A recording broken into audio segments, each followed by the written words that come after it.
Hello, hello, hello, hello. Welcome back. Another random show. What's happening? What's crack-a-lacking? A little rare one, a little rare one. Double-headed day off from work things. You know the vibes. You know the freaking vibes. Hope you are well. Wherever this life stream may find you, I hope you are doing swimmingly. What's happening? What's crack-a-lacking? Hope you're good. Hope you're nice. Hope you're fine. Hope you're well. All of that good stuff. I probably need to wash my hair, so I'm scratching it so much. Yucky, yucky, yucky, yucky.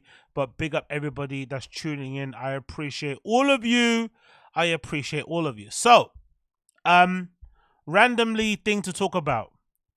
I have been checking up on and just looking at and seeing some stuff regarding Mama Joyce. Or Mama Joyce? No, Mama Max, sorry. Mama Max. So, very confusing story. I just seen Mudahar, some ordinary gamer, put out a video about him. I know that flipping Moist Critical spoke about him as well, Charlie, and a few other people. But essentially, if I'm reading it correctly, if I'm understanding it correctly, this Mama Max guy is some sort of like predator hunter. I guess that's a huge part of YouTube now. It's a huge little scene where basically people go around hunting predators and exposing them and hoping, I guess, to have some sort of like, resolution where they can maybe help victims and maybe bring these people to justice, right? The people that are just doing the predatory behavior stuff. But one thing that I've kind of seen that's very interesting about this, and I think it happens a lot in true crime. Hear me out here. I remember there was a period in true crime YouTube where a lot of true crime people were being criticized, especially the ones that were going out of their way to dig up cold cases that had really gruesome, details about them, and not really doing it with the intention of trying to find out what happened, but doing it because they kind of got a kick out of like finding out about some sick shit, you know?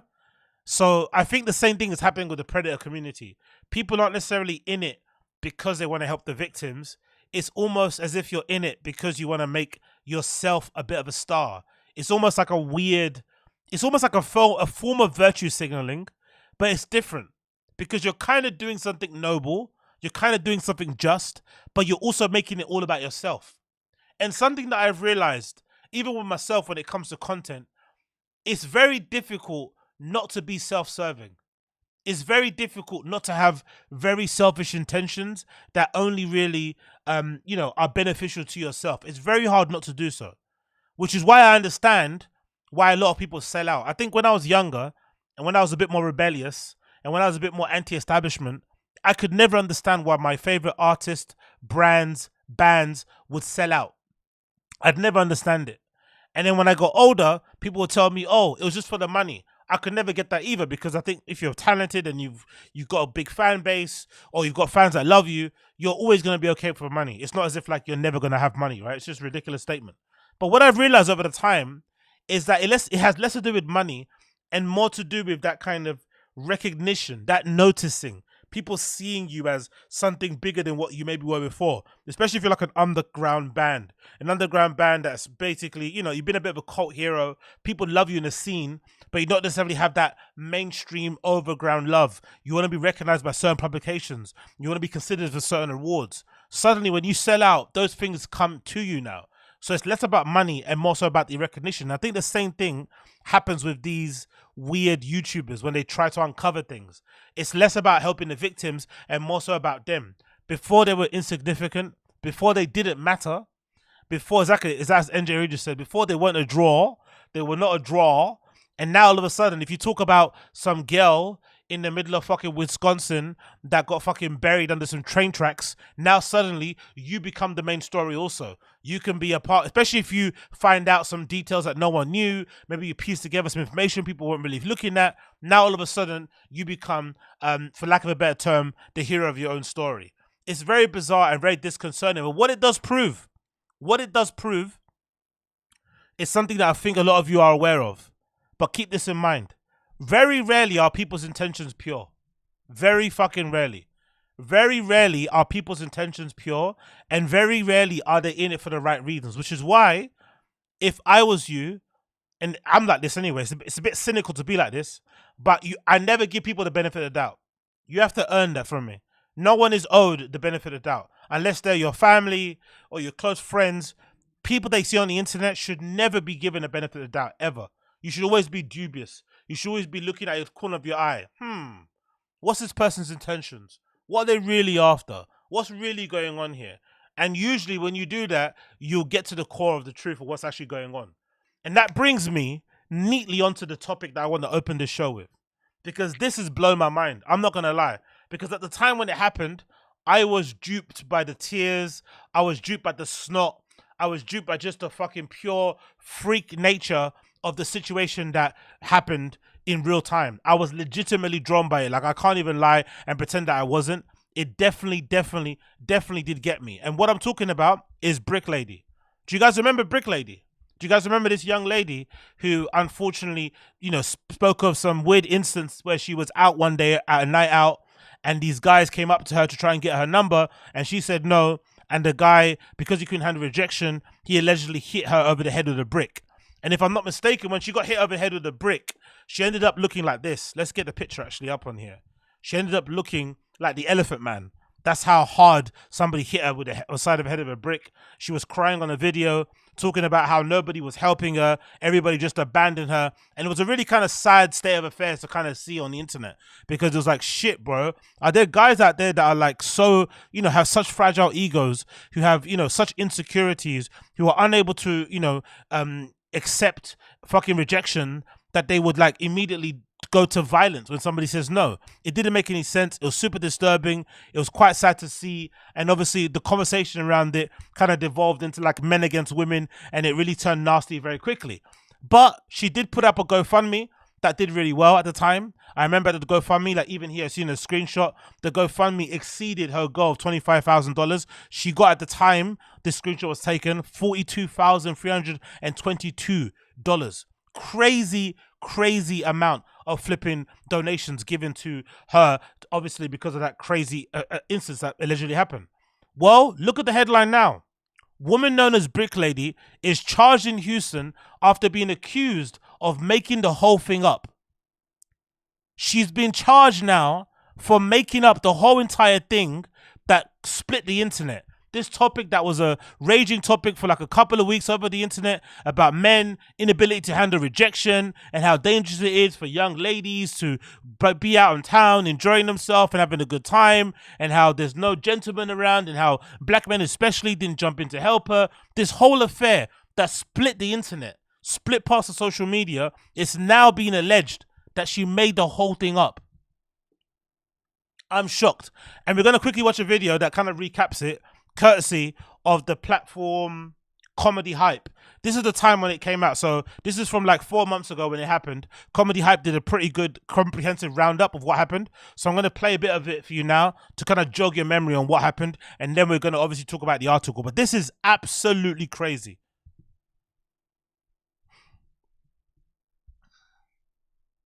Come on, bro, play.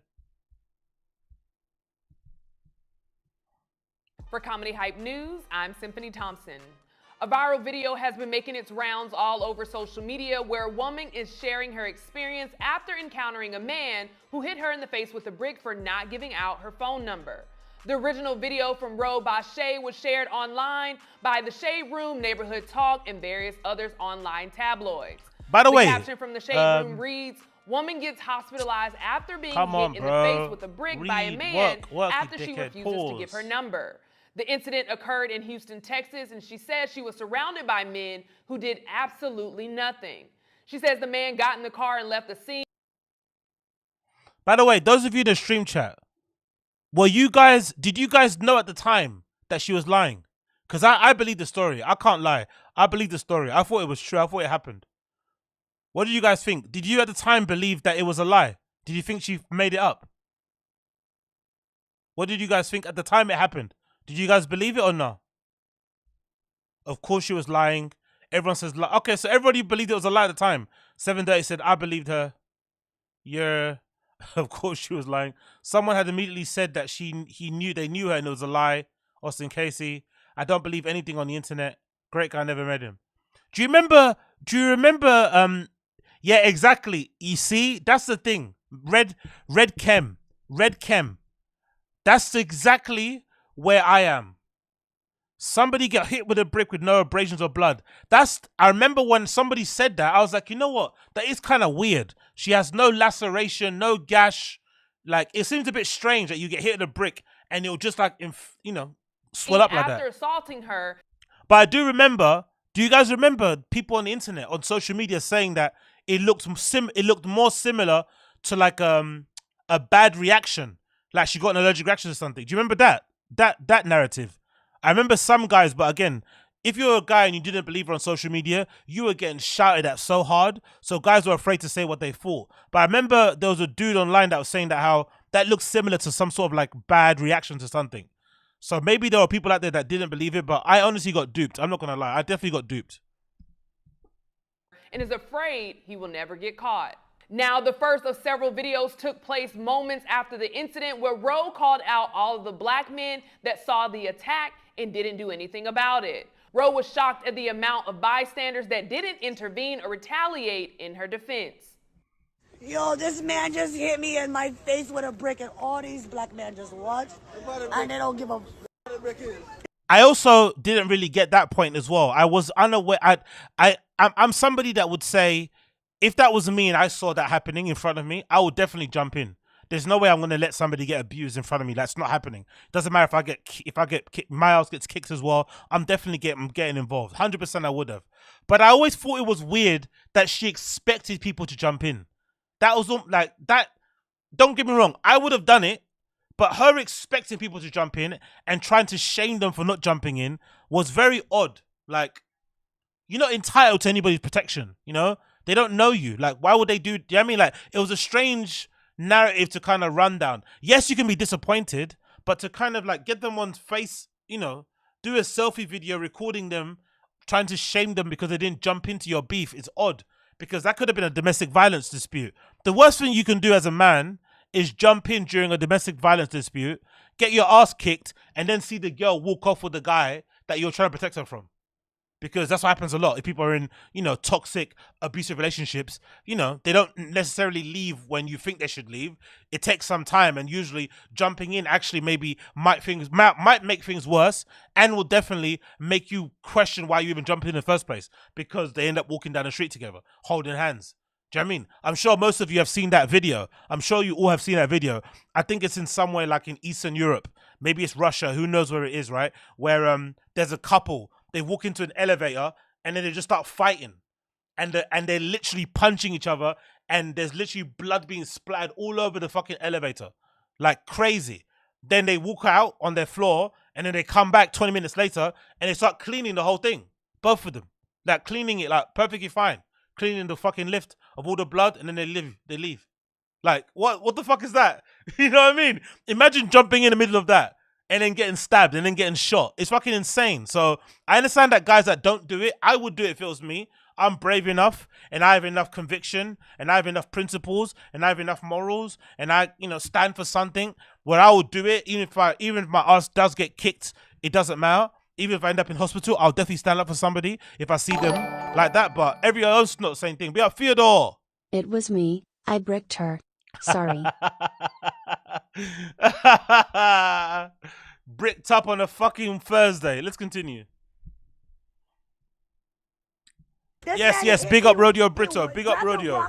And it hit me in my face because I would have given my number. And all y'all just fucking watch. Y'all see that shit? Yo, big up Austin Casey. Yes. Yo.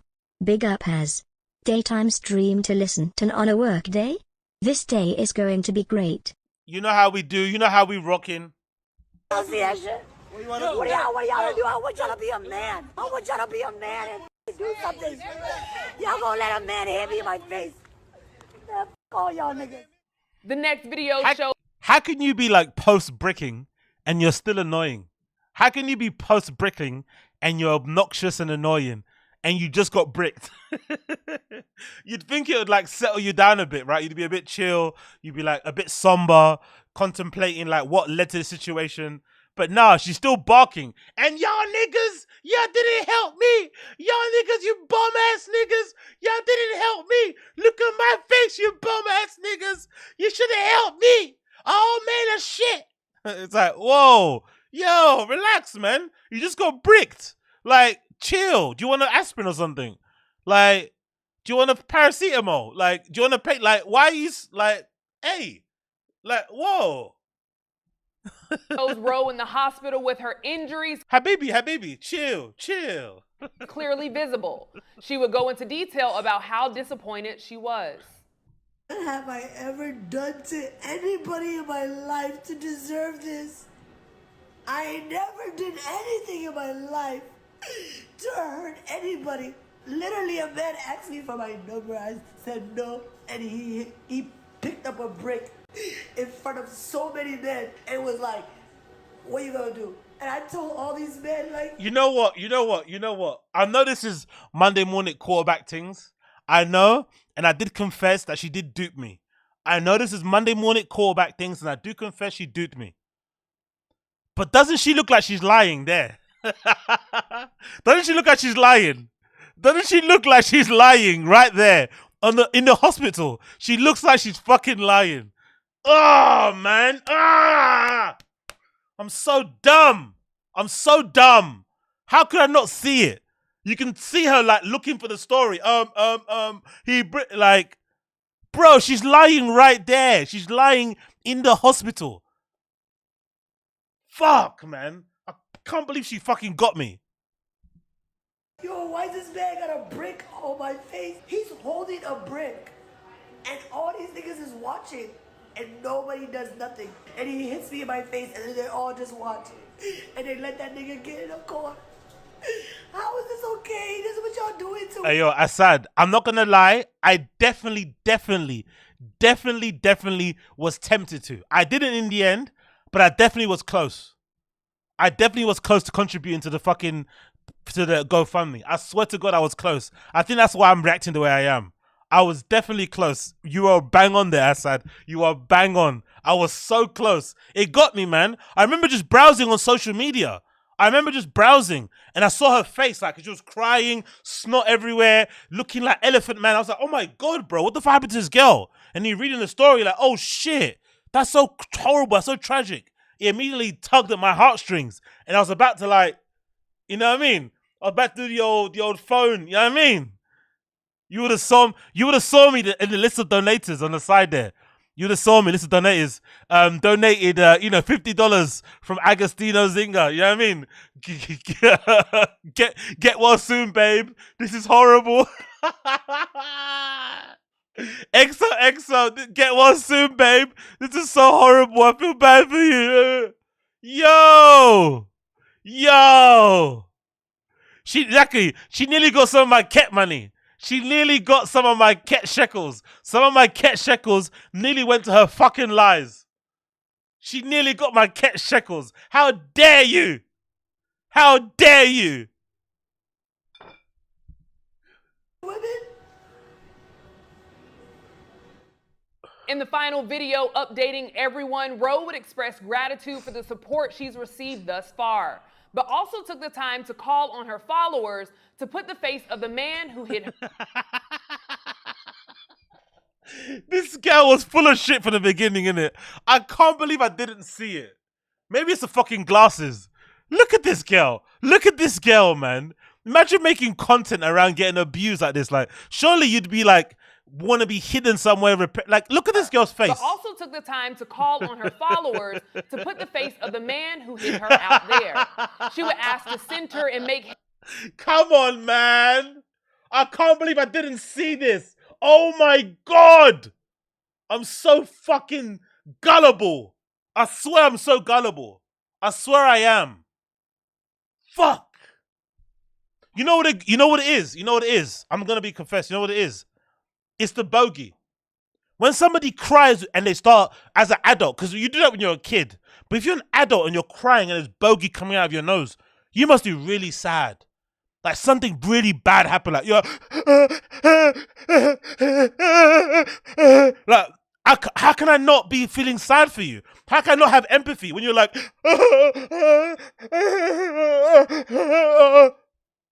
that's what got me.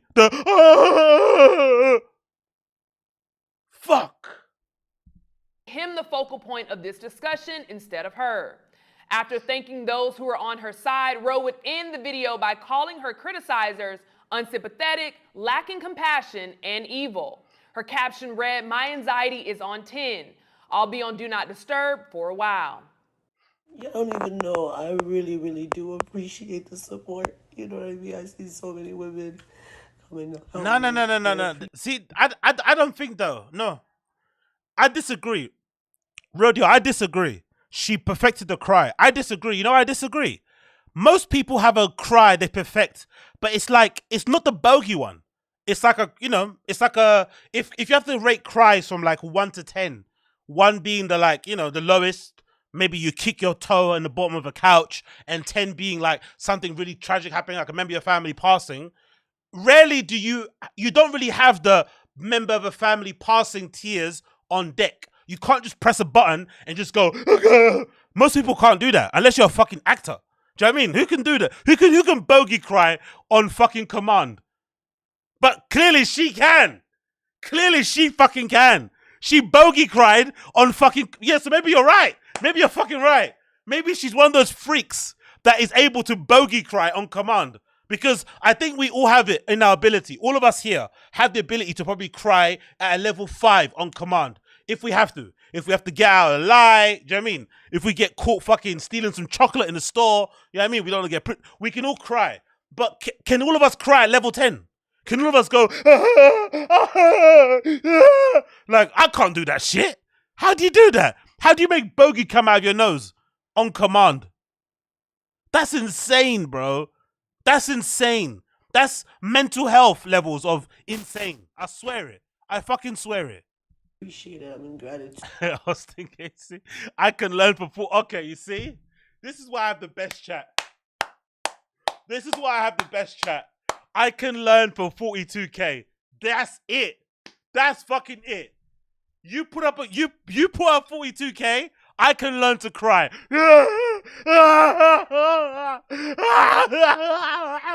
Yo, I'm kinda. That's me.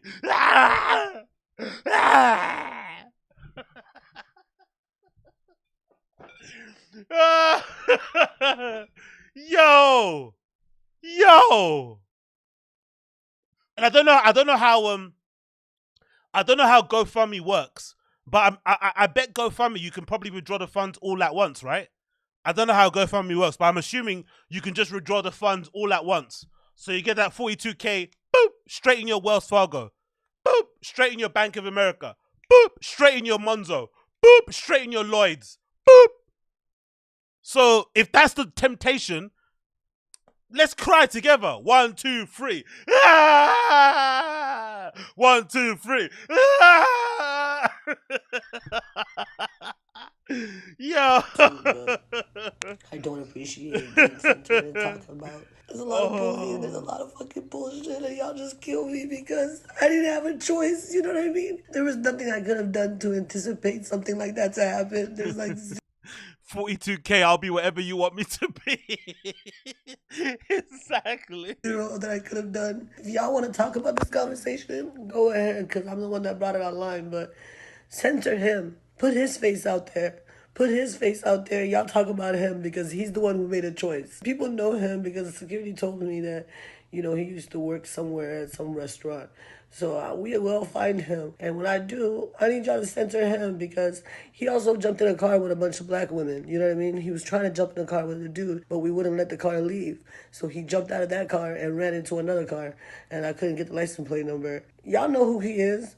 Put him out there, censor his face, and then talk about it because he's the one who got to make a choice. I didn't get to fucking make a choice. He did. So censor his fucking goddamn face because this is some fucking bullshit. Like, y'all are so unempathetic. Y'all lack compassion. I don't know how y'all can justify something like that. I don't give a fuck. Thank you for the people who have been very supportive, but censor his face. Talk about him. He's the one who made a goddamn choice. Put his face up in the front. Thank you.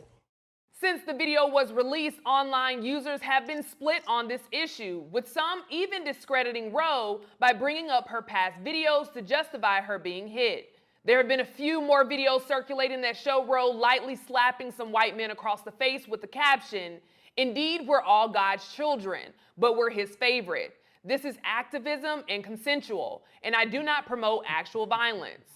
Users would still take the time to respond with get fucked, Robert Minus. Get fucked. Get fucked. She tricked me once. She's not tricking me again. She nearly got me. She nearly fucking got me. She's not tricking me again. She's not getting me again. one user saying, I initially said no one deserves to be assaulted, but upon discovering new information, I take that bit back. Even if her... This sounds like a fucking Bill Burr joke, isn't it? This sounds like a Bill Burr joke, doesn't it? If you don't read the screen, this sounds like a Bill Burr joke. Listen again. Still take the time to respond with one user saying, I initially said no one deserves to be assaulted, but upon discovering new information, I take that bit back, even if her story is true. She is insufferable, man-hating, excuse of a human being, and so I'm making an exception in this case. Jesus This Christ. is what we have seen about her. Now imagine the ones we haven't seen. Now, I don't agree with this take. I remember that was a take that people had online. The take was, oh, she hit him first. I don't think there's any situation where you can justifiably hit a woman with a brick unless she hit you with a brick.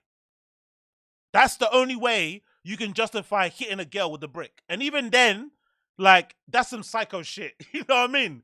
Because you could easily subdue a woman without having any... If you can't subdue a woman without using a brick, you probably need to hit the gym. That's probably a you problem. Do you understand? But to suggest that just because she's annoying and because she hates men and because she's a feminist that she deserves to get bricked is wild.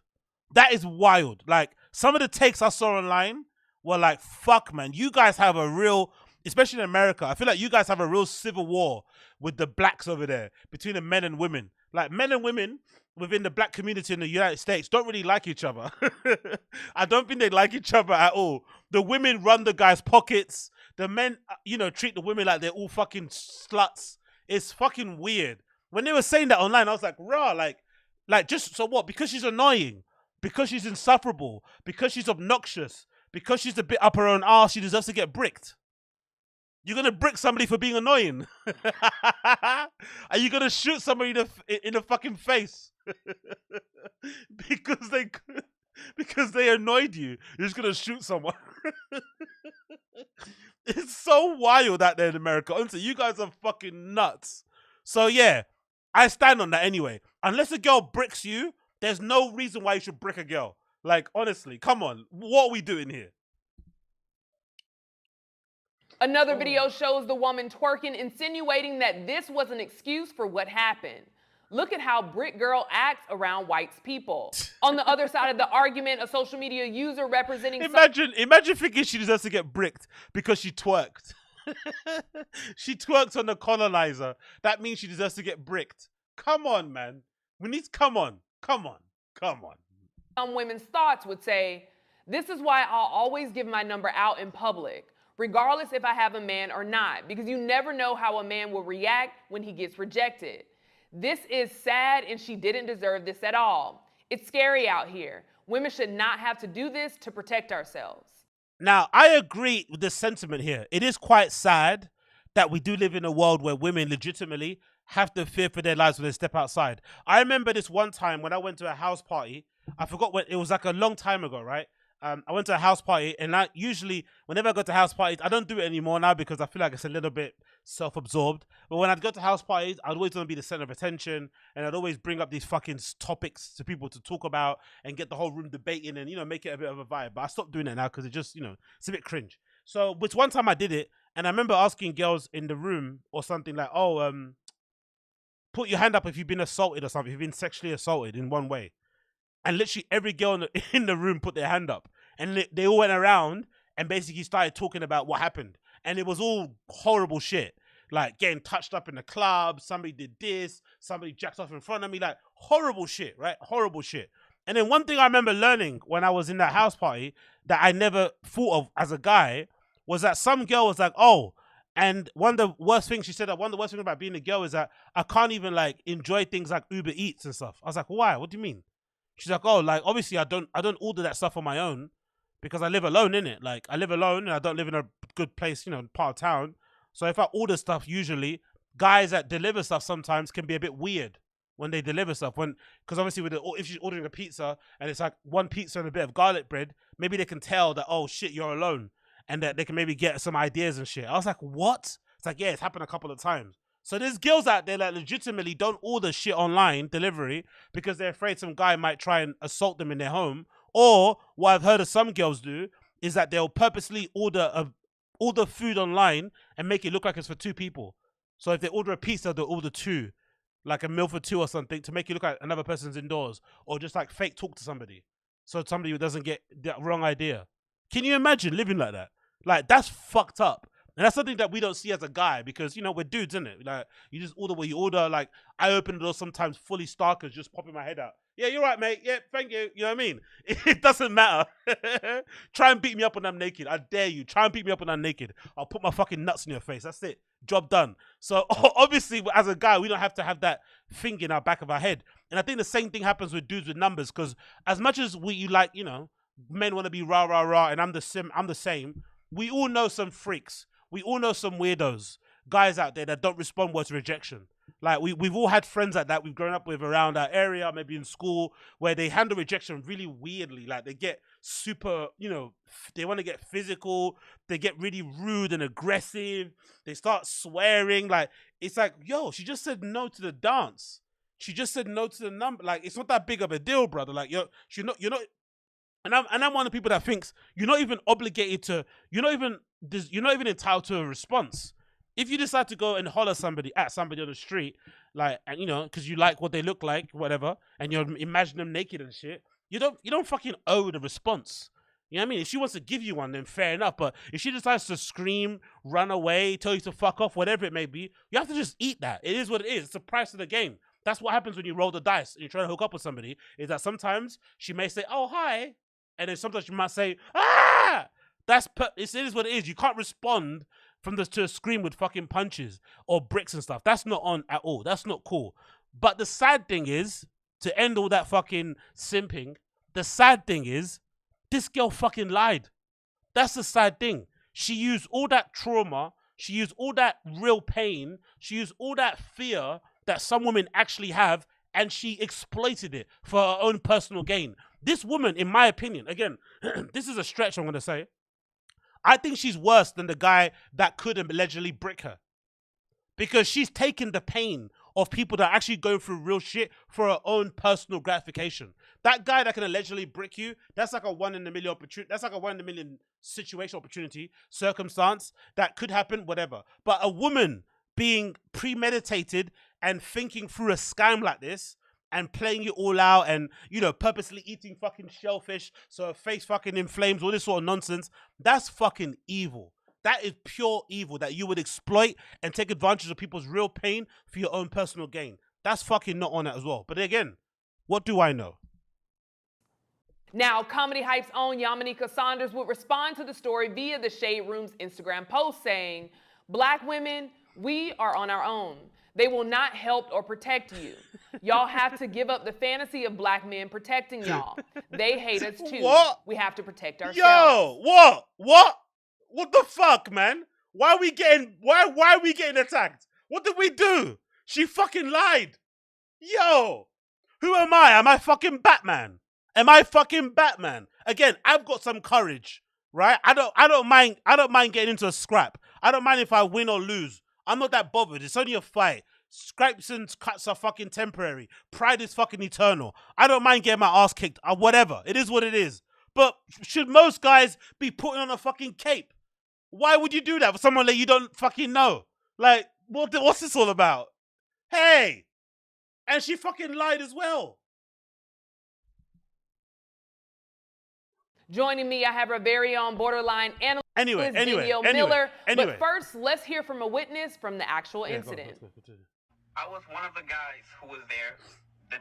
Okay, so this is the part that confuses me. We're going to read the article in a minute, right, where it says that she lied, right, here. But this is the part that confuses me. Please keep this guy's testimony in mind when we read the article. This is the part that confuses me. Witness from the actual incident. I was one of the guys who was there that did not help her when she was getting hit with the brick, right?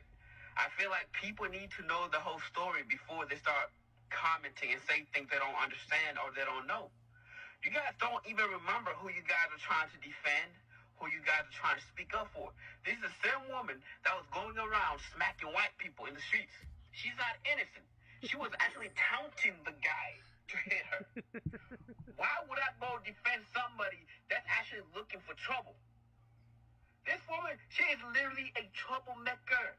Everybody that knows her in our community knows she's a troublemaker. I'm not going to risk my life over somebody that's actually out there looking for trouble.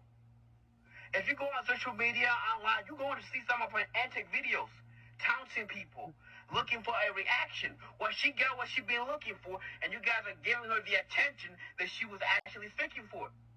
I don't regret not standing up for her. If you look at some of the videos, I was there. I don't regret nothing whatsoever. I don't regret standing up for her. I'm not saying she deserved it. I'm not saying that any men have a right to hit a woman, especially with a brick. Nobody deserves that. No one deserves it. Yeah, I'll stand. I'll stand to the side and see it happening. No one deserves it, but I'll just let it happen in front of me. What? Huh? Eh? By the end of the day, there's more to the story. She's not as innocent as she's trying to portray herself to be. She wants attention. She's an attention-seeker woman. She's trying to go viral, and you guys have given her what she wanted. Yeah, she get.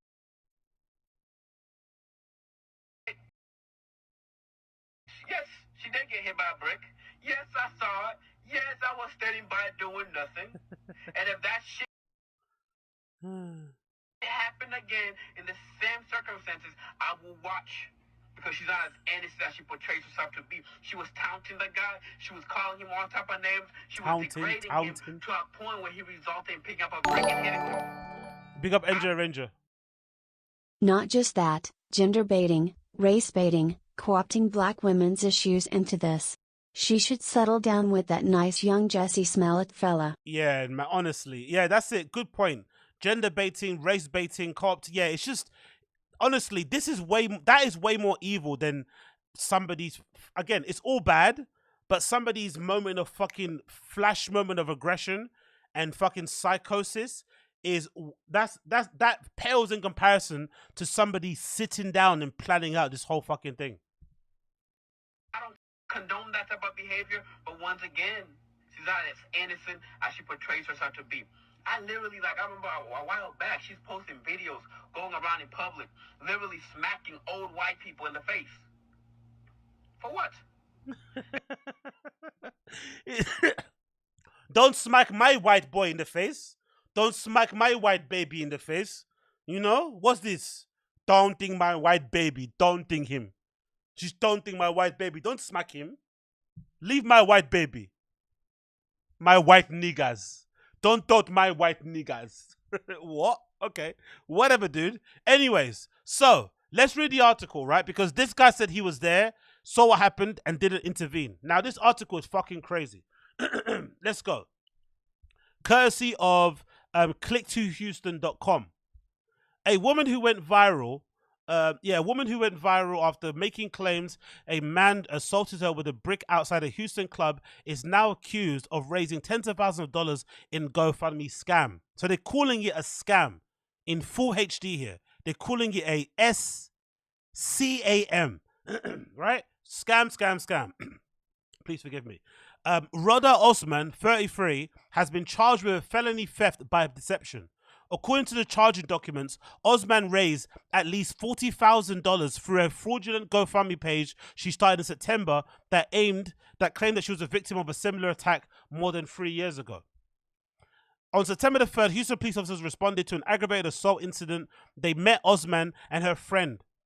During the investigations, officers reported that Osman was intoxicated, hostile, and irate. Understandable, right?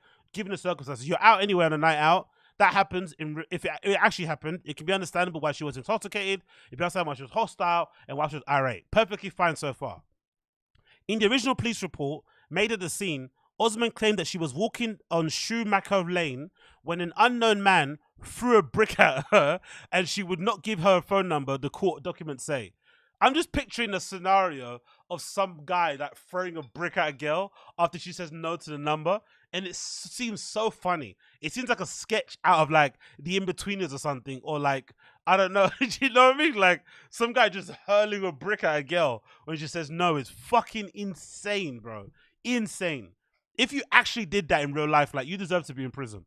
Like, cause that's kind of manslaughter, isn't it? If you hit somebody with a brick, that's not just battery. That has to be manslaughter, right? Because a brick traveling like a distance from a man throwing it, like that could fuck you up. Like you could actually die if it hits you in a certain spot. But hey, she also told officers that she ordered an Uber and believed the brick throwing suspect was the Uber driver. So some guy hits you with a brick, and then you jump in an Uber to go home, and then you realize the driver is actually the guy that hit you with the brick. Crazy. Osman said that she got into the car with him when he then tried to kidnap her. According to the documents, Osman stated the suspect was involved in human trafficking and had a large group of women in the car. So this is where it starts to fall apart for me. So this bricking happens. You call an Uber to go home. The Uber pulls up. You jump into the Uber, but then only when you jump into the Uber, you realize the driver is the guy that bricked you. Then when you're in the car, he doesn't let you out. And now he's trying to like kidnap you, I guess, right? Sex trafficking, whatever the term is, because I guess he's moving you from one location to another. So technically it's kidnapping, especially if you say you want to leave. And then there's in this car, what car is it? Is it a limo? There's like a group of women there that also look like they're under duress. There's like women like in handcuffs. And you're there on your own. Like, that's where it starts to fall apart. Like, what? You got bricked by like bricked by a guy that happens to drive Ubers, who happened to be the driver that you picked, that you called for an Uber, happened to be right there. And then he also happened to be a sex trafficking kingpin. Okay, continuing. On September the 15th, detectives tried to reach Osman, but the number she provided was her friend's number. Again, another red flag. Who was also at the scene when the incident was reported. The friend said that she was not from Houston and went out of several places to drink with Osman, documents show. She and Osman reportedly called her male friend to come and pick them up. So now we're seeing some different stories here, because now the friend that was there is providing different details, not corroborating the victim's account, the alleged victim. It continues. The woman told investigators that she got into the right front passenger seat. Osman in the back seat with another man.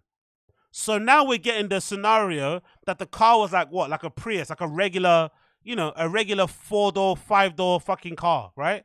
So the driver's in where he's meant to be sitting. The passenger seat's free, and then there's obviously space at the back for 3 or 2 people. So where was this group of women that also be sexual? Like, they're starting to fall apart already, because you couldn't fit all those people in the car. As they were driving, she reportedly heard Osman yell, "Ouch, why you hit me?" If you got bricked in the back of an Uber, would you say ouch? Or would you like let out, especially if you're a girl that can cry with bogey in your nose, wouldn't you scream? Like, wouldn't it be something, would you be saying ouch? Ouch! Was that a brick? Babe, stop it. What are you doing? Why are you bricking me? The only brick I want is that inside of me. It's like, what? Like, anyway, continuing. The friend stated off the record. Again, look at the friend. The friend is offering different descriptions of what happened.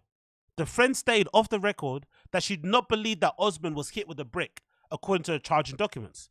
The friend told detectives that the suspect who allegedly assaulted Osman got out of their vehicle and got into another vehicle and drove off.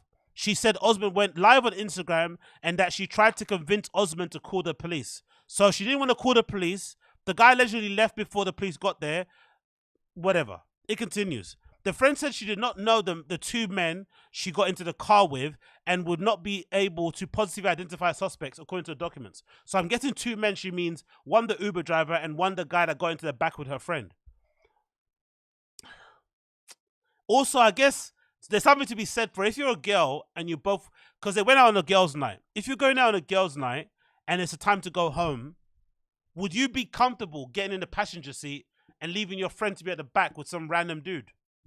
Or would that random dude be somebody she might have talked to in the club? Maybe that was a guy that she was speaking to in the club. They hit it off. They might have made out. and then you're going back. You know what I mean? They're all going back to their place, or maybe she's going back to his place. But you're comfortable leaving them in the back because you saw them in the club and you spoke to them as well. But would you leave some random stranger to sit in the back passenger seat with your friend? You wouldn't, would you? So most likely, you know. Anyway, let's continue. A detective finally made contact with Osman in September 19th. During the phone interview, Osman told the detectives that her friend came to town and picked all the clubs they went to. So now, again, there's already finger pointing. The other friend kind of threw under the bus. Now she's doing the same thing. You know, like, my friend took me there and whatever. Cool. They reportedly started at an O2 lounge and then went to Liquid Lounge. Osman said that they left the club. She called an Uber. To be fair, the first mistake they did was going to a club. Any clubs called lounge, they always end in trouble. Anytime you go to an establishment that has the word lounge in it, something bad's going to happen.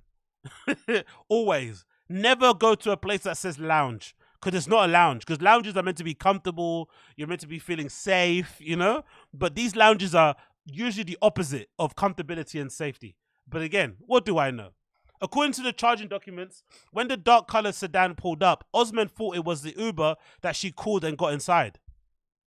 So after she got bricked, I guess maybe she was concussed and dizzy. She didn't double check to see if that was her Uber. She just jumped in, and maybe that's how she's maybe explaining how she got into the car with the guy that allegedly bricked her, because she wasn't, you know, she wasn't in the right state of mind.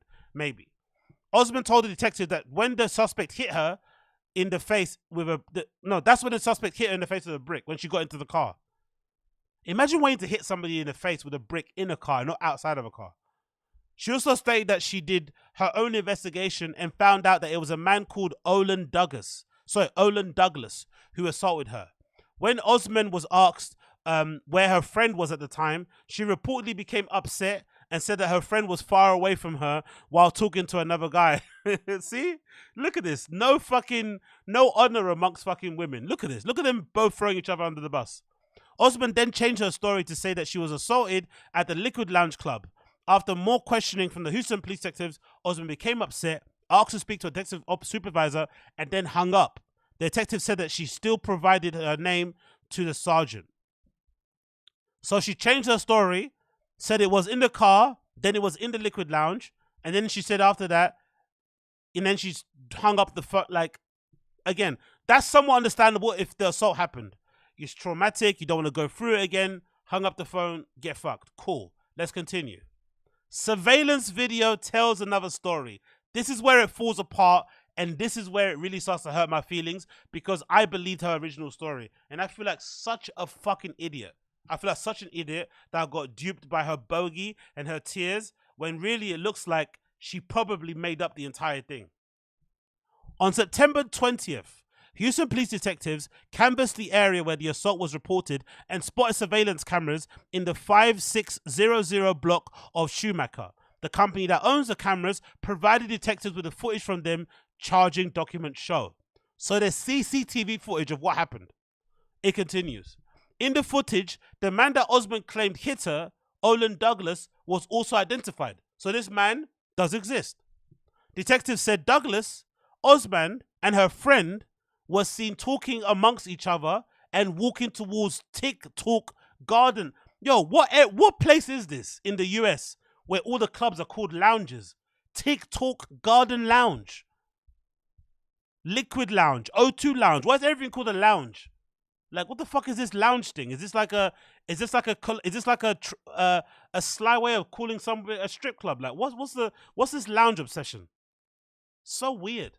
Anyway, they all reportedly went inside the club together.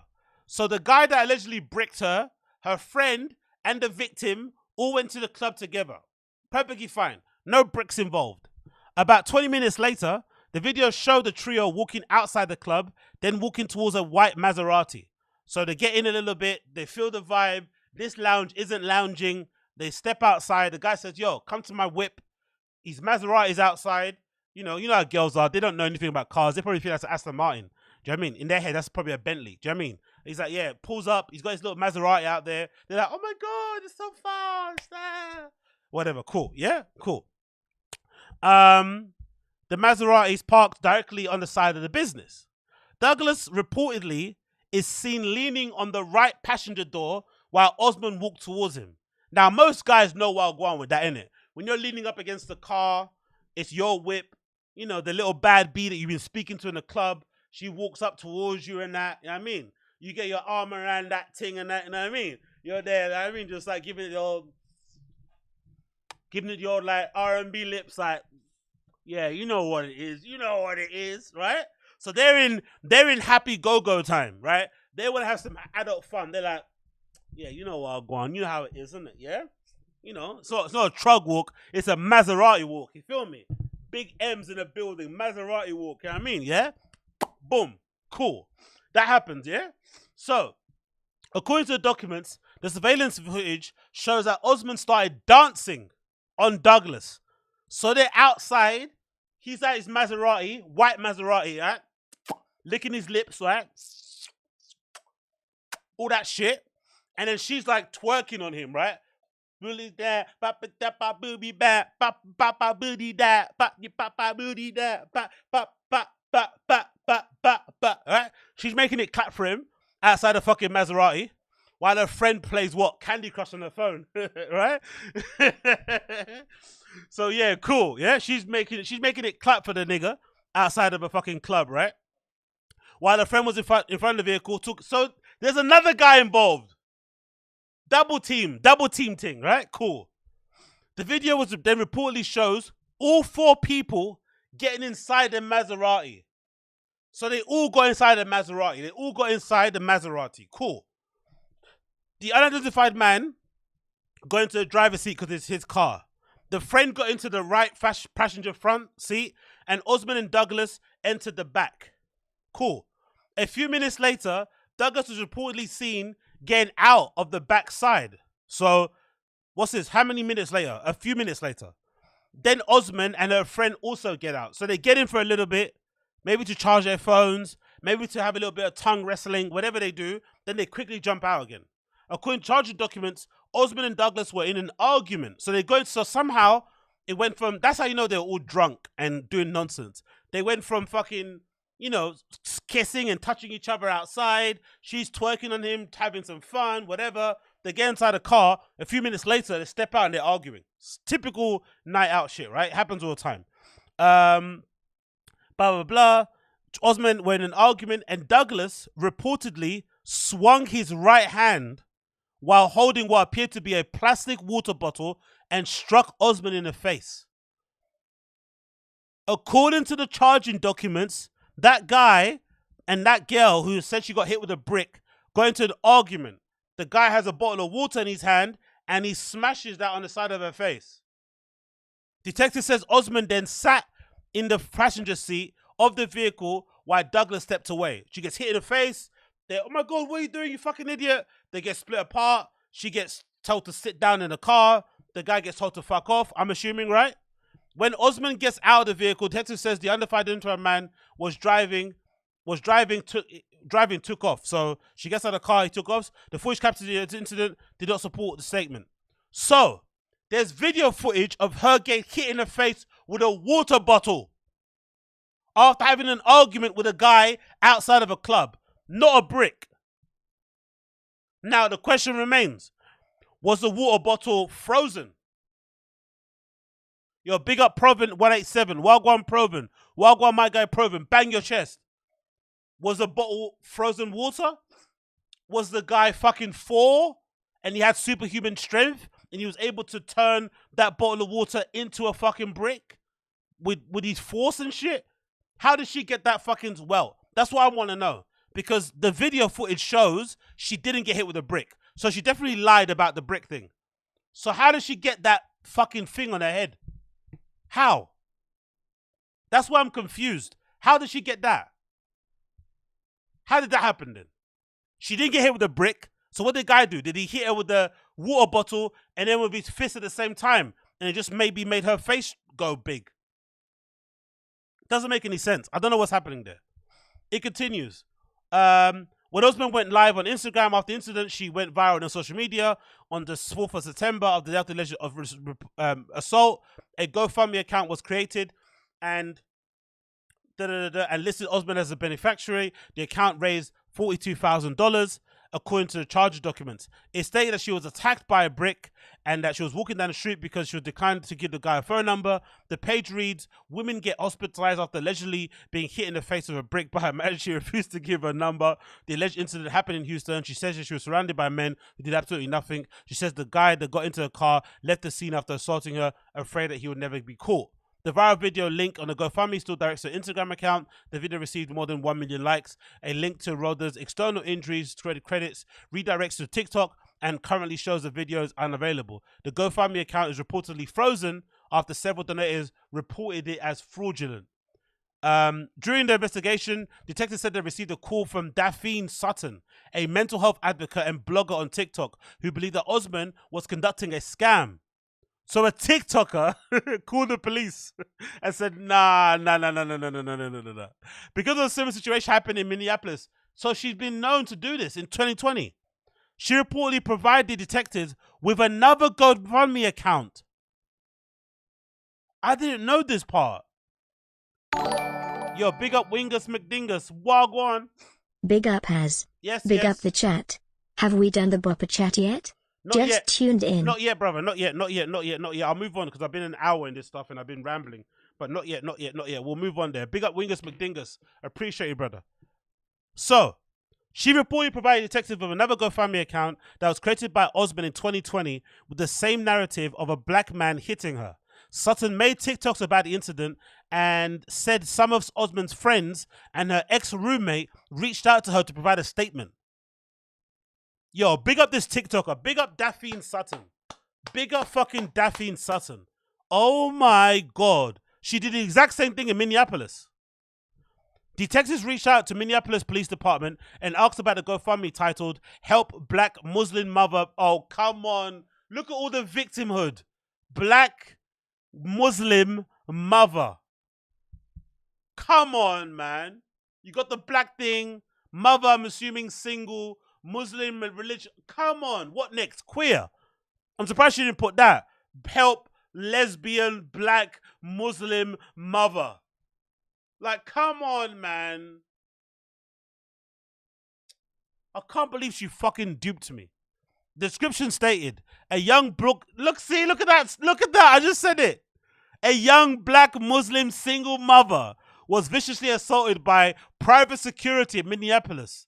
Viciously. Sustaining multiple facial contusions, a black eye, injuries to her leg. She needs estimated $5,000 to pay medical bills, legal fees, and a new phone. So you also want a phone? What else do you want? A fucking steak dinner? Anything else? Anything else? Full wax? New nails? Hair done? Fucking hell. And a new phone, you know? Jesus Christ. And I bet if you got an Android, you'll say no. Not a new phone, but it can't be an Android. It has to be an iPhone. And only like iPhone 10 and up. What? The Minneapolis Police Department told Houston police that it was not received any reports of Osman being assaulted in 2020. The police department stated that the last contact officers had with Osman was in 2012 for public lewdness and disorderly conduct. The ex-roommate of Osman, who also reached out, told detectives that she and Osman were no longer friends after discovering Osman was scamming people and she wanted no part of it. So Osman's own friends, this woman's own friends, stopped being friends with her because she was scamming so much. She was scamming so much, her own friends broke up with her. God damn. At the time of writing, Osman has not been arrested. A GoFundMe spokesperson said, "We have zero tolerance for misuse of platform. Corporations, corporate and corporates with law enforcement investigation. It's not unusual for GoFundMe to pursue legal report. Cool. So, in theory, in conclusion, this woman lied. She definitely got hit with something. The CCTV footage shows it.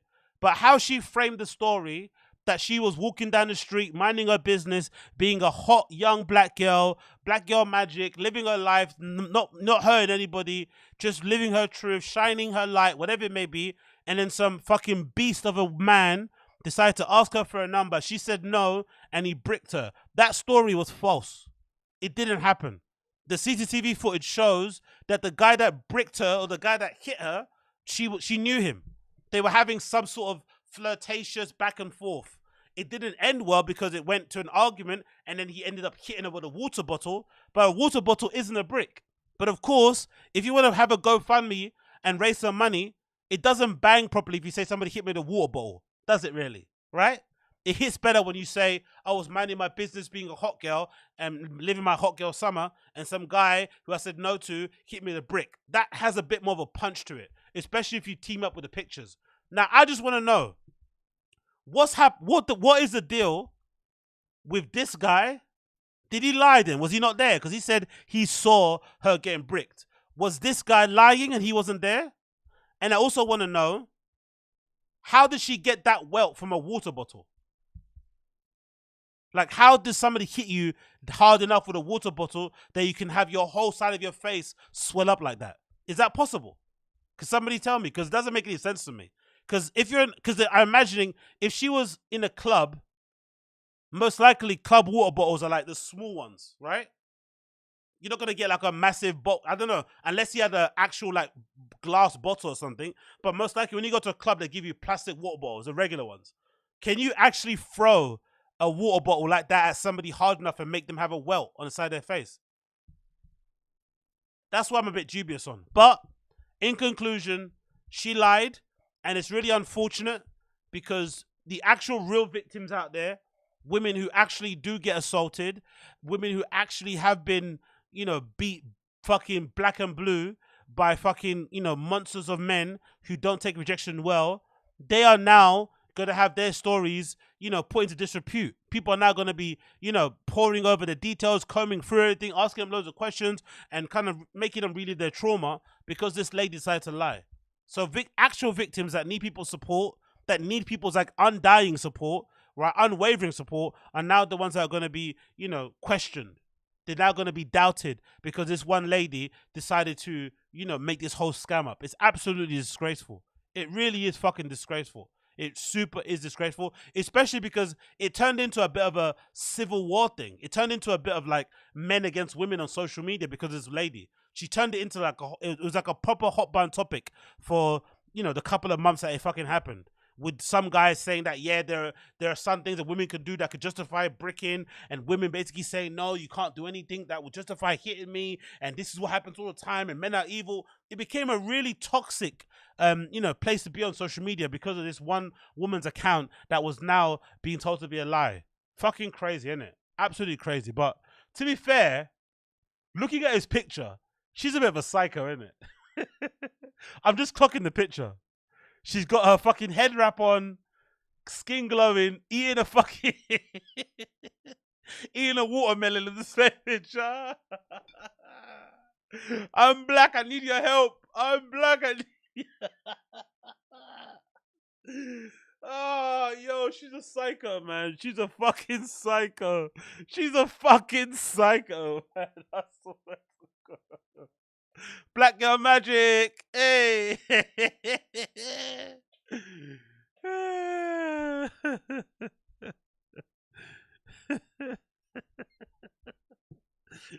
She's fucking nuts. Anyway.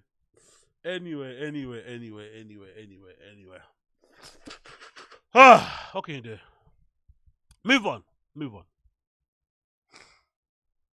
So, let's talk about some shit here. Look at this. Look at Papa Rogan. Look at Papa Rogan. You want to see Papa Rogan? You want to see the Papa Rogan nipples? Look at this. Courtesy of the fucking courtesy of the fucking what's the thing called? Joe Rogan subreddit. Look at this.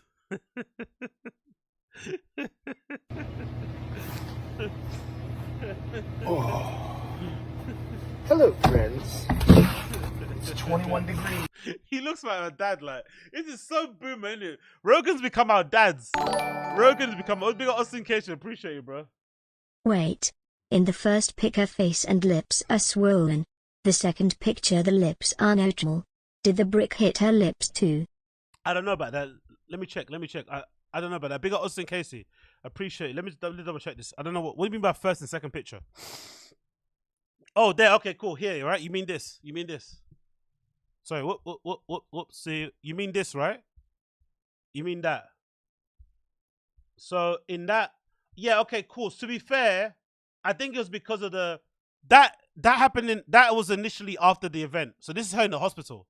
That picture is her at thingy. Is her the day after. The one on the GoFundMe is just a No, she's smiling. Huh.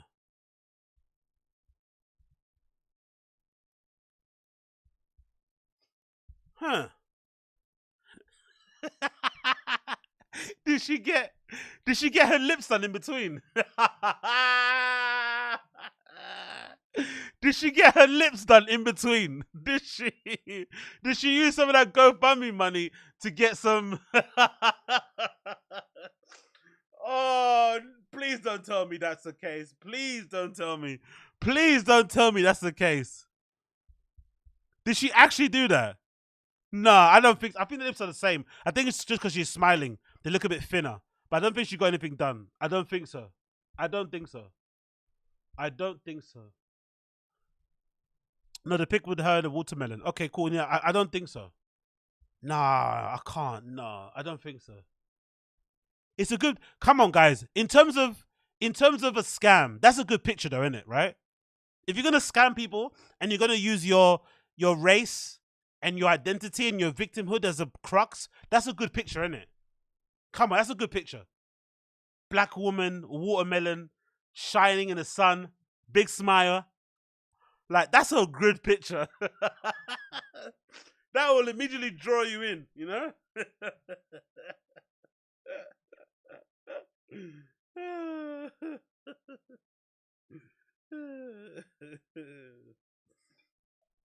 Oh, God. Anyway.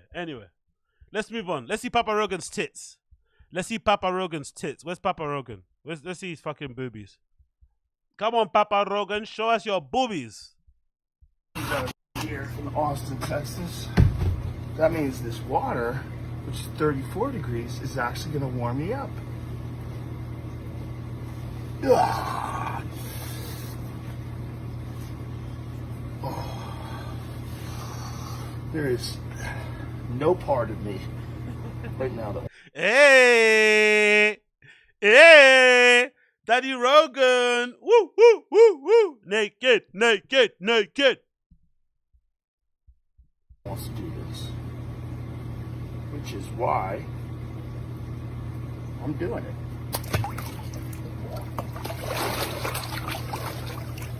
Oh, baby. Yeah.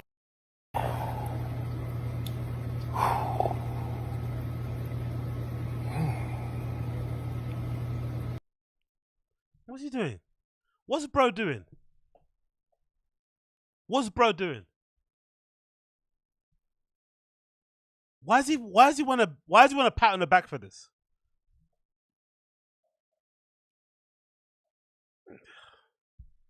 I would imagine there's something about recording this that makes it easier, because if I'm recording and I'm thinking about something else, but it sucks. It sucks because my head is cold. Generally, my head isn't cold when I do this. It's only my body. But my head, the air, is actually colder than the fucking water. Ooh.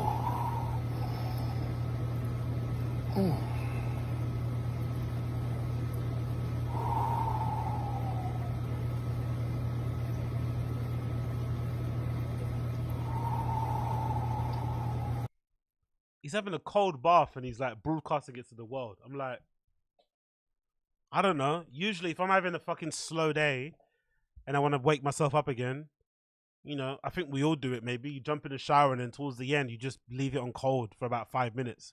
And you quickly use that to kind of just get yourself, you know, get yourself all ready to go before you head out to work. Because sometimes for me, coffees in the morning don't usually work that well, especially if I have it straight after I wake up. So I usually just have a, you know, a nice little cold shower towards the end of my shower before I get to work. And most people, it's not. But again, I'm not gonna record it, and it's just regular humans do this all the time. It's not that big of a deal. But here's Rogan. He bought like a special tank, right? Special fucking water probably in there and stuff. Special temperature, and it's like, okay, cool, I guess.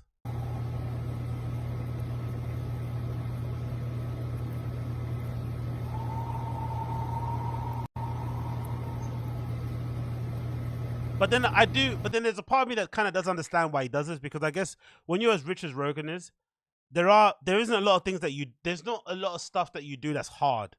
There's not a lot of stuff that, you know, that everything kind of comes easy because everyone loves you. You have the money to do whatever the fuck you want. So maybe these little challenges that he sets himself are what kind of keep him going, you know, because everything is, he's kind of like living life on easy mode now because of all the hard work and everything he's achieved, blah, blah, blah, blah.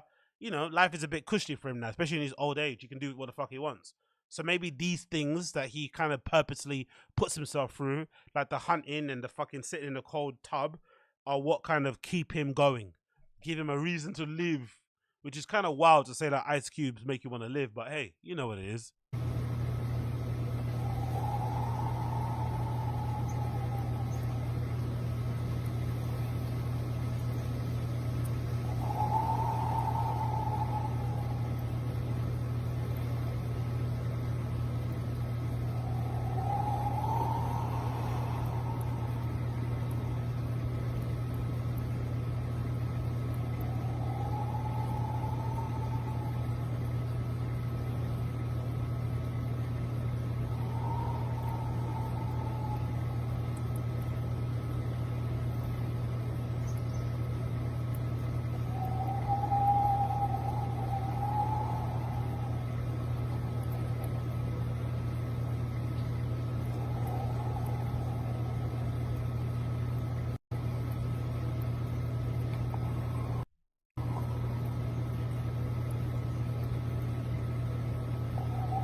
We better be think what's happening.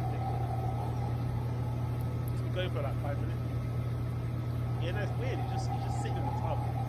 He's not even jacking off it. He's not even sat there with the corner. Just sitting in the tub. Now hopefully we're done soon. I'm waiting to see. I want to see if he's done soon. I'm waiting to see if he's done. Alright, we did it.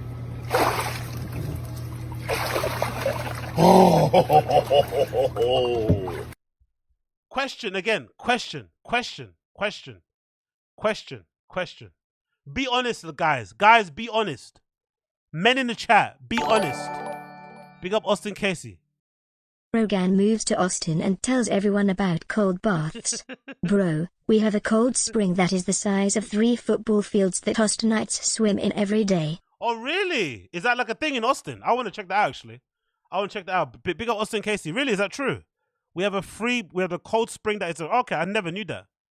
Okay. To be fair, like, isn't there what's a place here? I'm trying to think. What's a place called? Where's the place here? Is it like, maybe it might be even Bath, but there's a place here in the UK. No, I think it might be Richmond. There's a place in the UK in London. I think it might be in Richmond Park, where there's a fucking lake, and it's always bitterly cold. And all the kids would sometimes jump in there as like a kind of dare. It was like a little challenge thing, and it's kind of known. You just like jump in this fucking cold water at the time. So it's kind of, you know, I don't know. The cold thing is not that big of a deal, really. But, you know, rich guy things. Yeah, I'll check out now. But before I check out the springs, I want to like ask you, the guys in the chat. If you're, what's Rogan now, 50-something years old? Is this an ideal body type for you, being 50 years old? Would you be happy looking that way? And the reason why I ask is because you can't look that way naturally. He takes a bunch of TRT and a bunch of HGH, which I'm assuming helps him have like more volume.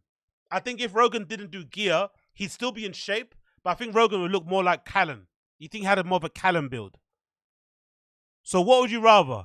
Look like Brian Callen or look like Joe Rogan? But if you look at Joe Rogan, you have to do HRH, TRT, HGH and stuff. What do you think? Let me know in the stream chat. What do you guys think? Would you be happy to do that at that age? Look like Callan or look like Rogan? People saying Callan doesn't feel necessary. That's what I'm saying, Rodeo. Like imagine you're 50. Your kids are a bit older now. You're chilling with the wife. Do you really need to look like this at 50? Like, what's the point? Big up Wingus McDingers. Big up Richmond Park. Love that you can just go and see deer chillin', giving no fugs. Boom, boom. Richmond Park gang, gang. Big up Wingus McDingers, my guy. What are you guys saying? Rogan. People want, okay, Alejandro said he wants to look at Rogan. Callan. Adriana, I don't want to do HGH. Exactly. I'd be okay with just being short at 5'58". I'd rather be swole dog, says Buff McGee. Yes, to be honest. Okay. Because that's the only problem for young old vibes. I'd rather die. My only issue with Rogan is that you have to take a lot of gear to look like that. That's my only issue. And I don't know if I'd have the discipline to do all that kind of gear and to work out as much as he does at that age, you know? I think you should maybe, again, I don't know if this is weird to say, especially somebody that's quite self-motivated and, you know, has a lot of hustle in myself and shit. But I do believe in giving up at some point. I don't know if that's a bad thing to say, but I do believe in giving up. I do believe at reaching a point in your life where you're like, you know what? Like, you don't need to work like you're in your 20s when you're 50. You should be kind of like, you know, leveling out a bit and just enjoying your life. Like, I'm not going to be going to the gym every day when I'm 50 years old. Like, fuck that. I want to be on a beach somewhere. I want to be in a nice little house somewhere. You know what I mean? It's like, it's strange. I don't know. I don't know if I'm weird with that, but I just always think that's a bit bizarre to be that obsessed with yourself at that age, you know? Thick Nectar. See? Thick Nectar. He does look 50. Yo, big up Elmi. His obsession with chimps turned him into one. Yeah, exactly. That's the problem, though. You see, look what Elmi says, and look what fucking Thick Nectar says. He looks like a chimp, and he does look 50. So all that work, all that HGH, all those roids, all that gear, and you still look your age. What's the point? What's the point of doing all that work, all that gear, and you still look your age? Come on, bro. Nah. But anyway, let's move on from that one. Let's move on. Let's check it out. Actually, I want to see the spring. I want to see what the spring looks like. Let's see what this spring looks like that Austin Casey and his friends were jumping into stark fucking naked, eh? Let's see what this spring was, where all the fucking little kids' nuts were hanging out. Ooh, that looks fun. Look at that. God damn, bro. God damn, that looks good. Holy shit, that looks fun. Look at the view. Look at that. You know all the fucking skyscrapers. Look how clear the water is. That's beautiful. Wow. I want to go to Barton Springs. Let's see some of the reviews on here. That looks fucking fun. Holy shit. Let's see the reviews. Let's see what people are saying about it. Let's hear from the fucking punters over there. Let's read some of these reviews. What are they saying about it? That looks so good. Let's see the reviews on here. Let's click it. There are two areas, one public and for swimmers and dogs. One public where the dogs are prohibited. This is the one with admission. Wow. Come before 8 a.m. and avoid admission. It's already very crowded at 6 a.m. and you'll hardly find parking, but the water is awesome. Very clear, very cold and fresh. Very clear, very cold and fresh. Lovely. What a magical place. We've not been to Barton Springs Tour in over 2-3 years, but after our visit, we definitely will come back ASAP. Look at some of these pictures, bro. It looks fucking gorgeous. Beautiful place to relax. Clear, cold water. Saw a beautiful giant turtle. Saw a turtle in the fucking water. Bring water shoes. It's hard to walk on a rocky platform. The dog side is free. Non-dog side, you gotta pay.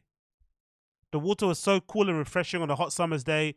Look, people in Austin have been doing the fucking Rogan thing for ages, bro. Living life. Not recording, not going. People just been living. See?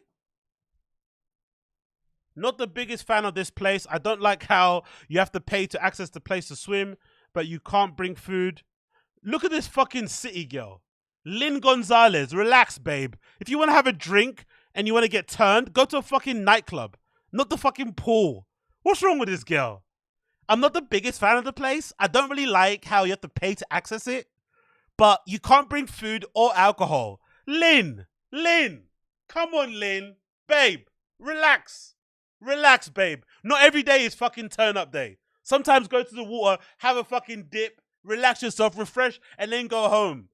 I can't bring my own food and fucking alcohol. Are you insane? There's fucking children around. Lynn, there's children around here, Lynn. There's kids here, Lynn. Think of the fucking children, Lynn. Fucking hell. Damian White. This place is to go for an authentic Austin experience. Amazing people watching Cool Off in the Springs or watch things to do before, blah, blah, blah. I actually just want to see some pictures as well now. I read all the reviews. Let's see some pictures. Bish bash bosh. One last thing and then we move on. Oh, look at the water. It looks so gorgeous, bruh. Let's not even lie. This looks fucking gorgeous, bruh. One thing I gotta say, though. Observation. Where are all the niggas? Where are all the niggas? Where are all the niggas?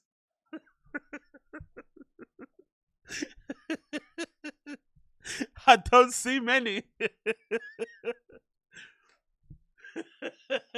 And you know what they say about us and swimming, you know? There's a lot of PTSD around there, especially the States. There's a lot of PTSD, right? With us and boats and water and fucking... Holy shit. Where are they? Where are the niggas? Not many here. Oh, that's so cool. I like that view, though. I fucking love that view. I love that view. I'm not going to lie. That view looks, you know, it kind of reminds me of, a little bit of Central Park, right? Like right in the middle of, and it's a skyscraper surrounding it sort of thing. That looks really cool. That looks really fucking cool. That setting, that backdrop is fucking beautiful. Look, yeah? They've even got white guy statues. And I said, y'all niggas stay out my pool. Could you believe this nigga?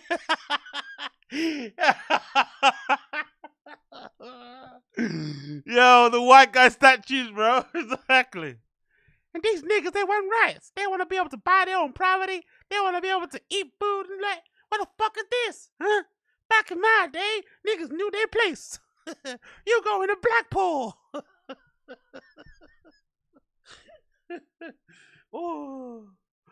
Oh, where's all the blacks?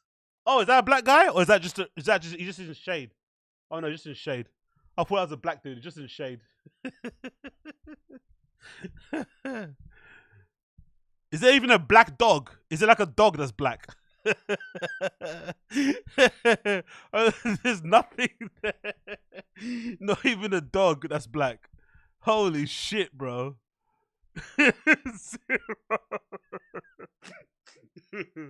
But if you go to the lounges, let's look up Liquid Lounge. Let's fucking look at Liquid Lounge and let's see the difference. Let's look at Liquid Lounge. Liquid Lounge Austin, wherever that place is, right? Is it Austin? Let's look at Liquid Lounge. Let's see that place. What is it? Is it Liquid Lounge or is it O2 Lounge? Let's do O2 Lounge. Oh no, Houston. It's Liquid Lounge Houston. My bad. It's Liquid Lounge in Houston. I bet you there's some black reviews on there, innit?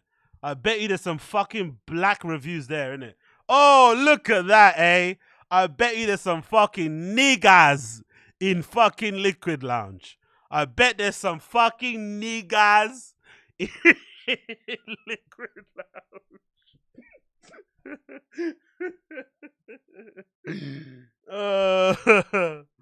Oh, look at that. Straight away. Look at that. Auntie Helen, straight away. Auntie Helen.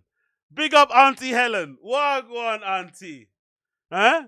This is my favorite spot after hour spot. I recommend getting there before 2 a.m. Grab a good parking spot if you don't want to see the pay the park.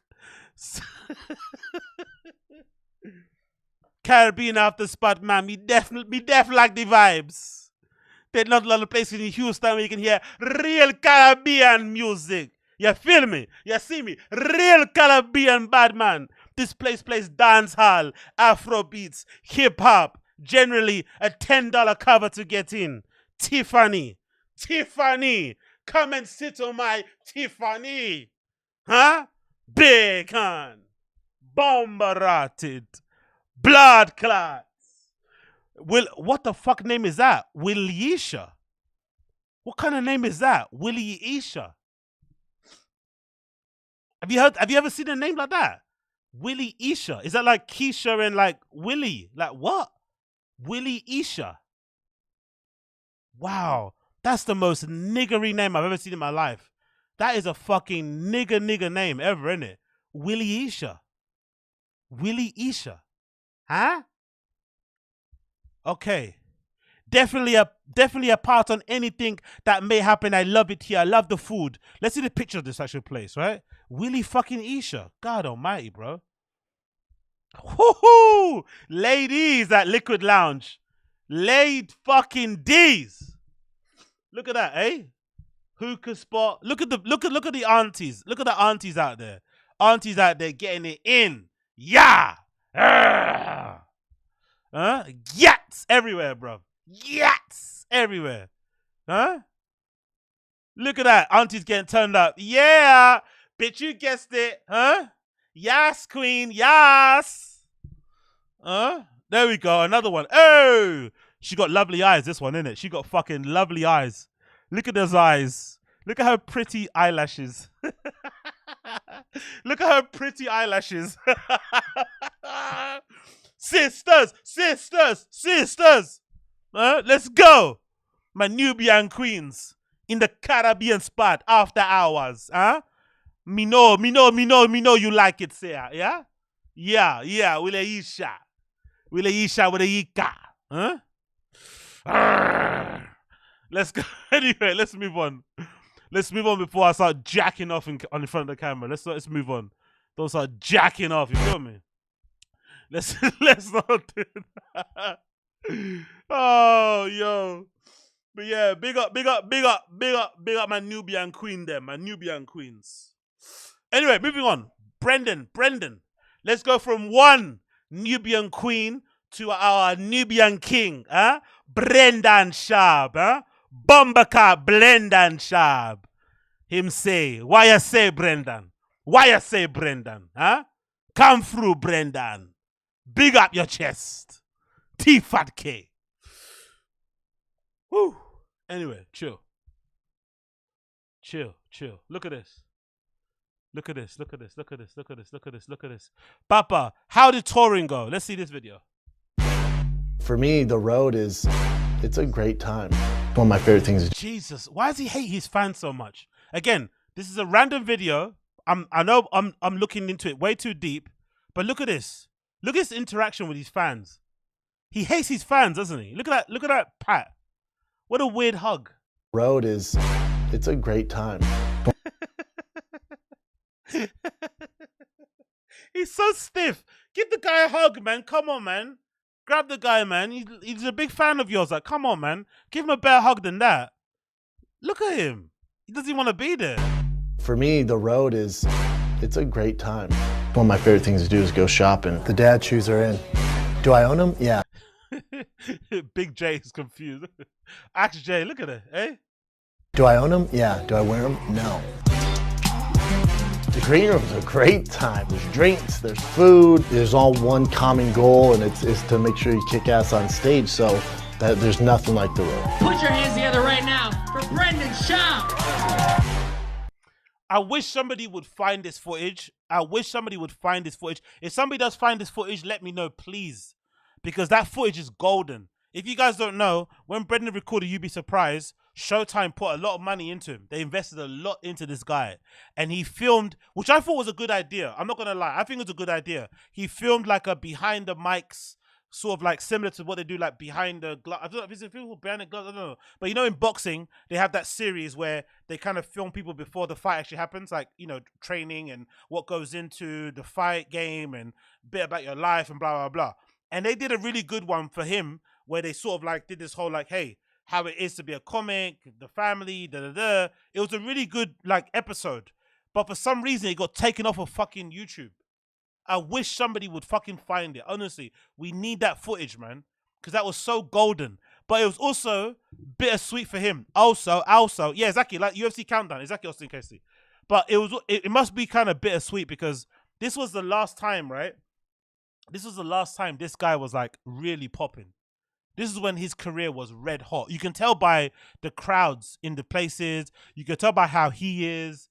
Like, he was red hot, touring everywhere. He probably thought this was going to last forever. And I guess that's a really sad and humbling thing about anyone's career, really. You can never take shit for granted. You can never just expect the good times to roll forever. But I have a feeling, my personal feeling is this. I think Brendan just got way too... He started to think his shit didn't stink, basically. I think if he would have played these cards right and he just stayed in his lane of like the jock guy, bit redacted, and sort of lean into it, he'll be fine. But I honestly think around this time, he started to believe he was smarter than what he thought he was. If he would have leaned into being the lovable doof, the lovable oaf, the lovable jock, and kind of leaned into how like dumb he is, and how, you know, lacking in worldly experiences, and maybe he's not the most cultured guy in the world, maybe he says stuff a bit inappropriate. If he would have leaned into it and just used it as a shtick, he'll be fine. I swear to God, he'll be fine.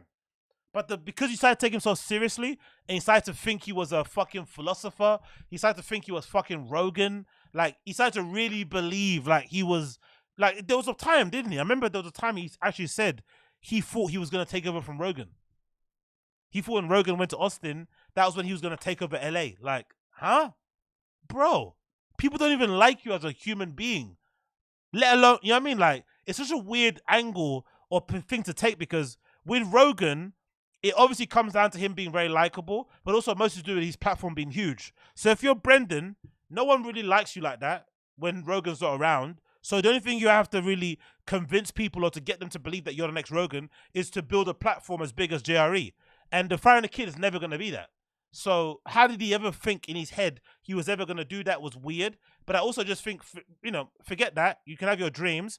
But I think in general, it just distracted him from the main goal. The main goal should have been, I want to make sure this ride lasts for as long as possible. He should have just kept that being his main focus. But he got way too enamored with the success.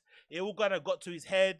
He kind of started to think his shit didn't stink. And, you know, reality kind of came a fucking crashing. And now you don't see anything on Brendan's social or just him as a person that looks like this. Big green room, big smiles, some itches in the room they're hanging around, the beers flowing, like sold out crowds. You don't see this ever again.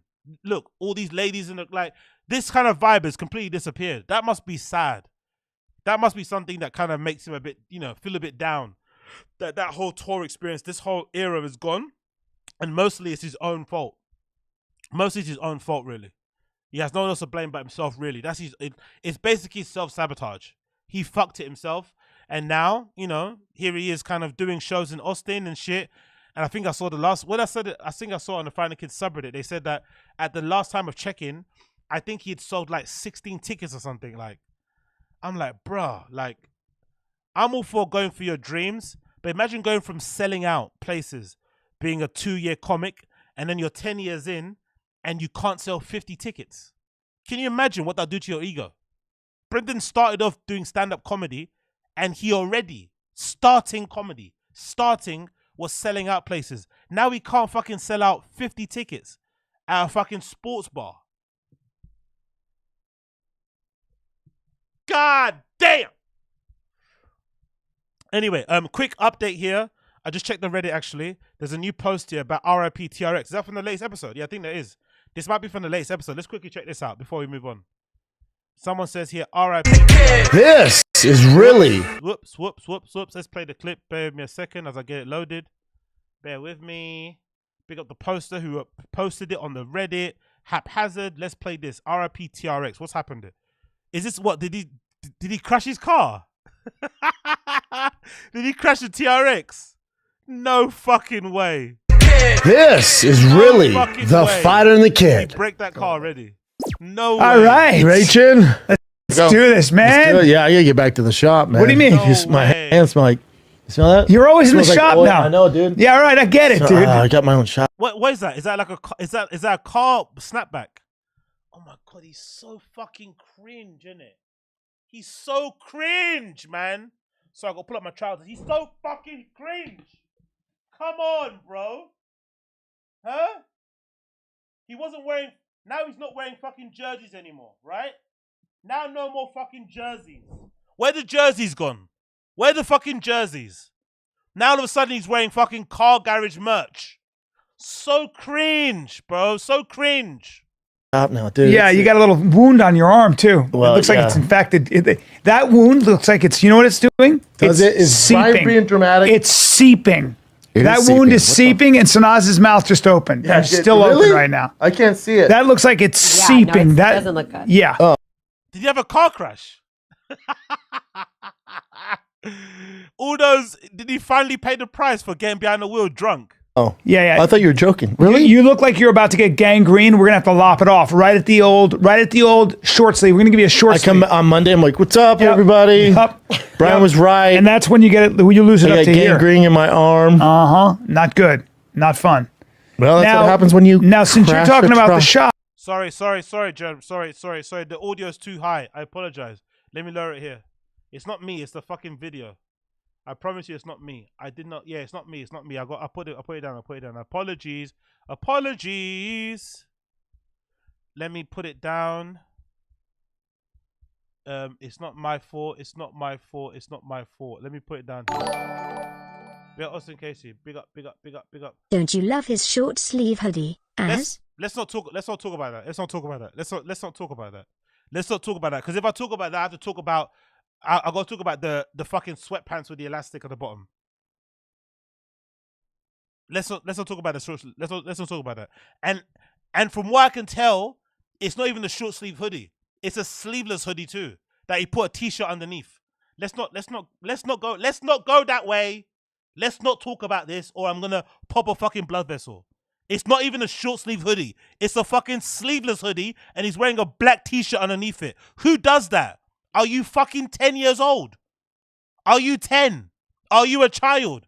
Are you baby? Who wears a sleeveless hoodie?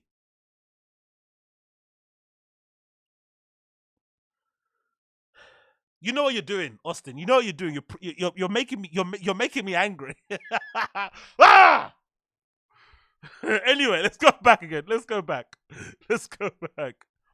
It's an LA thing. No, it's a fucking lame thing. Game breed. It's a lame thing. It's not an LA thing. It's a fucking lame thing. Okay? It's a lame thing. Hoodie's not meant to be sleeveless. If you want a sleeveless hoodie, guess what? Buy a t-shirt. Buy a t-shirt. There's plenty of items that don't have sleeves on them. Buy a fucking vest. Fuck. Anyway, back. Let's go. This is really the fighter and the kid. Come on, baby. All right. You ready, Chin? Let's do this, man. Yeah, I gotta get back to the shop, man. What do you mean? My hands smell like. You smell that? You're always in the Smells like shop oil. now. I know, dude. Yeah, all right. I get it, dude. I got my own shop now, dude. Yeah, you got a little wound on your arm too. Well, it looks like it's infected. That wound looks like it's. You know what it's doing? Is Brian being dramatic? It's seeping. That is wound seeping. is seeping, and Sanaz's mouth just opened. Yeah, It's still open right now. I can't see it. That looks like it's seeping. He's probably loving all this, though, isn't it? He's probably loving all this. To be fair to him, he's probably loving all this because his life was probably. That's the thing we discount. As much as it's fun to laugh at Brendan, he was probably super lonely, innit? He was probably super lonely when Rogan left. He had no friends, nothing to do, loads of free time. He fucking hates his family. His wife, like, you know, I know some of you guys in stream chat think his wife is hot, but apart from looking good, I couldn't imagine, you know, she's much of a good hang, you know? So you have to stay at home with your kids. Your wife is a little bit, you know, what she is. Rogan's not there. You've been kind of cancelled by your comedy friends. Brian Callen got accused of rape. Crystalia's having whatever episode he's having. I don't blame him for going in this hard with the cars and leaning it, because he's probably loving this whole thing. I crashed my car. Now this is another part of the story, another part of the saga, another arc. Do you know what I mean? Like, he was probably like, I wouldn't be surprised, right? He probably could never have it because he doesn't really have the emotional range. He doesn't have the fucking depth of a soul for it to happen. But I wouldn't be surprised if he was actually depressed. It wouldn't surprise me if Brendan was literally depressed. Like, actually, legitimately depressed when Rogan left. Because imagine, Rogan left LA, and then Rogan wouldn't invite him to the comedy mothership. Imagine how that's gonna hurt, right? Your best friend in comedy, the one that encouraged you to do comedy, the one that made you stop doing fucking, MMA to pursue comedy because he was worried for you, now, kind of gave you your kick, kind of gave you your platform, basically, supercharged your platform, gave you all these opportunities to perform at fucking comedy clubs. Then he opens a new comedy club in Austin and then refuses to fucking let you play there. You're totally alone now. And now he doesn't play at the Comedy Store anymore. You hardly hear Brendan mention the Comedy Store. He doesn't really play there. He doesn't really mention the Laugh Factory anymore. So all these places that Rogan's friendship got him into, suddenly the doors are closing. It's no surprise that he's leaning so hard into this car thing, because it probably has given him a will to live. Sad to say, but it's probably given him the will to live. It's gotten him outside of his house. It's a new interest, Yo, big up AR. Right now it is 3 p.m. Right now it's 10 past 3. It's now 3:10. 10 past 3 over here. So big up AR. Let's play the clip. Doesn't look good. Yeah. Oh. Yeah. I thought you were joking. Really? You look like you're about to get gangrene. We're gonna have to lop it off right at the old short sleeve. We're gonna give you a short sleeve. I come on Monday. I'm like, "What's up, everybody?" Yep. Brian was right. And that's when you get it. You lose it I up got to here. gangrene in my arm. Not good. Not fun. Well, that's what happens when you. Now, since you're crash talking about truck. the shop, I'm probably gonna have to bother you now. I gotta get back to my shop, dude. I'm feeling. I gotta get back to my shop. I'm surprised he's mentioning this truck crash now. I honestly did think he was gonna save it for Rogan. Part of me thought he was gonna make it a bit for Rogan, and do that whole fake laughing thing, like midway laughing thing that he does when he tells a story. Like, I thought he was gonna save it for Rogan, but I guess they need some material. You gotta get back to your shop. I got some work to do. We're installing the supercharger, the wheel. You're doing brakes. more for the truck. This for the Lightning, different truck. The Different other truck's truck. out of commission, which I'll be able to talk The other about truck- once insurance gets figured out. Other truck might be in. Oh, there might be an insurance scam going on in it. So he crashed the TRX, and I guess he's going through some sort of insurance thing. And I guess Lex, the guy that fired George, Brendan's beast of a business lawyer, probably told him, "Yo, shut your fucking mouth. Don't mention this on the show. Shut up. I'm gonna sort this, but you can't fucking talk about it." Because I guess Lex knows if he does talk about it and his story's a bit iffy, the fans of the show, the TFATK people, they'll definitely clip it and send it to his insurance company or something. They definitely would do that. They definitely would fuck him over like that. Like, he's lying. You know what I mean? They definitely would clip it, upload that on fucking Streamable and send someone a link. So for once, Brendan actually listened to people smarter than him, and he still can't help himself not to mention it though. That's the thing with Brendan. He's like, he's just a fucking redact. He can't even help himself to not even mention it. But I guess the lawyer told him, "Hey, shut the fuck up, please. I can help you. We can get some money for this. We can be covered, but you have to shut up." So he crashed the car. Who would have known he would have crashed a fucking 1,000 horsepower plus fucking, 4-wheel drive car? Who would have known? Who would have guessed it? The guy that can just about drive his regular cars gets a fucking car that's been supercharged and now he crashes it. Who would have guessed that? Who would have guessed it? In the hospital right now, getting just. Other truck might be 6 feet under. In truck and hospital. I probably should have been 6 feet under. Yeah. You saw the video. I saw the video. Yeah. It's what happens though. It's what happens. I feel like. Imagine if Papa would have died. Imagine if he would have died.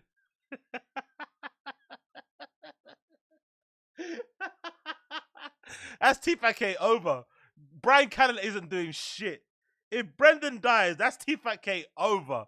TFATK is done. That's never going anywhere. If Callan died, Brendan could easily keep TFATK going. Brendan could easily keep it going. But if Brendan died and Brian had to like man the ship, that ship's going under. That's Titanic shit. It's over. It's a wrap. They've uploaded episodes like the camera all fucking crooked, you know, misspelling words and shit. You have uploads of episodes on like a Sunday at 3 p.m. randomly. There's no way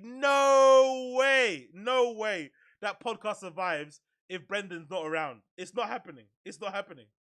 If Brendan dies, that podcast is over. Fucking over. We all know it. We all fucking know it.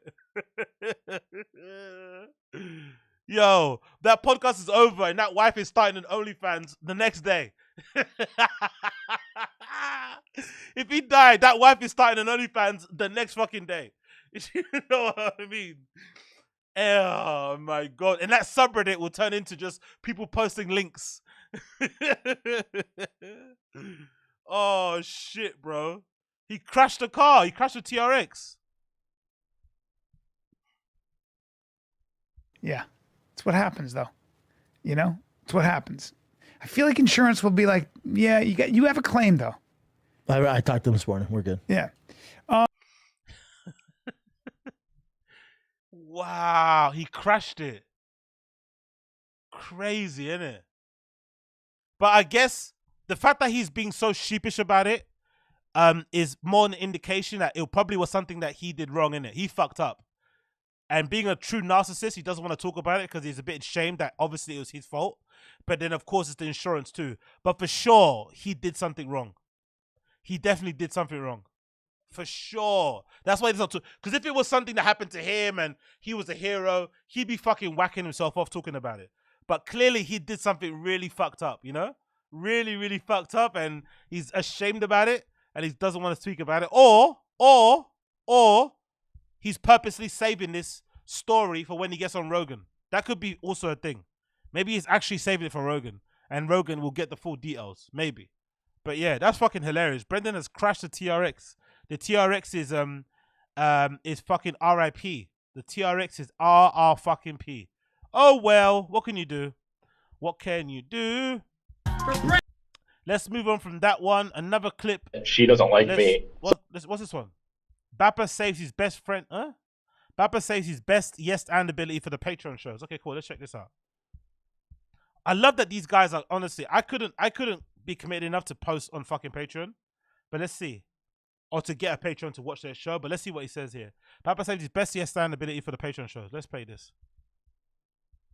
So I was like, should I come out and just say it back? Well, you know what? I don't like her either. Don't do that. Well, yeah, but you know, I mean, you are the one calling into a podcast talking shit about her. So Yeah, I mean, but I get this it. is after you know she doesn't like it. Touche. Yeah, but also she said she doesn't like him. Why do you think you guys clash? He's like, probably because of this. She's trying to. Yeah, I think she's trying to compete. He's like, she's black. Yeah, you're stealing her friend. Yeah. Yeah. What if you're like, it's real thanks, simple, Eric. man. She's black. No, but here's the thing, man. Yeah. You know what? What? You just repeat the joke again. This is my favorite part about Brendan. He makes himself laugh so much. Like in his head, he's fucking Chappelle. He's Kevin Hart. He's fucking Sebastian Maniscalco. Like he's that guy in his head. He's fucking like, look how happy. I love it. I love it. Oh, I mean, you are the one calling into a podcast talking shit about her. So Yeah, I mean, I but get this it. is after you know she doesn't like it. Touche. Yeah, but also she said she doesn't like him. Why do you think you guys clash? He's like, probably because of this. She's trying swastika. Yeah, I think she's trying to compete. He's like, she's black. Yeah, you're stealing her friend. Yeah. Yeah. What if you're like, it's real thanks, simple, Eric. man. She's black.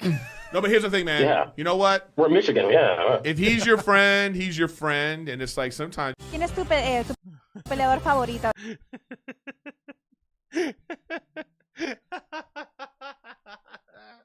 This video, man, these guys are awful. These guys are awful. These guys on this subreddit are fucking awful. Friend, and This it's is like so- sometimes. ¿Quién es tu peleador favorito ahorita? Mr. Romero from Cuba.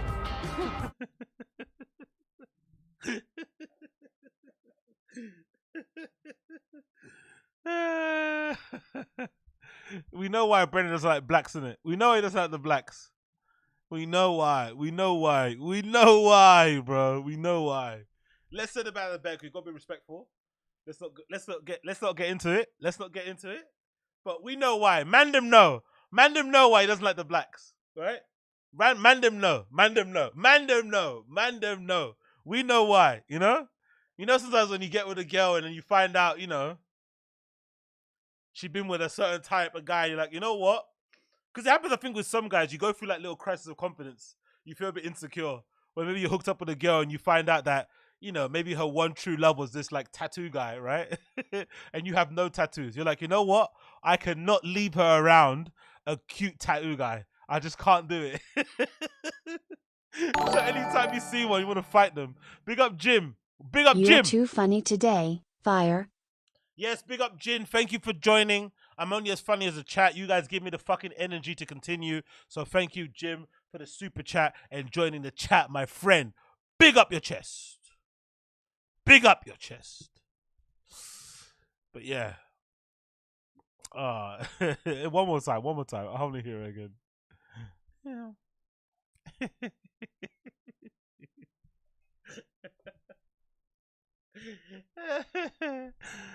Grande negro. O sea, el negro es grande.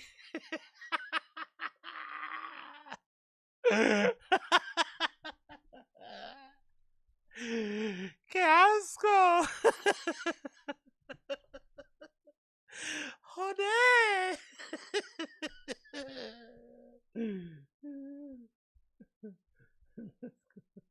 Friend, he's your friend, and it's like sometimes. ¿Quién es tu peleador favorito ahorita?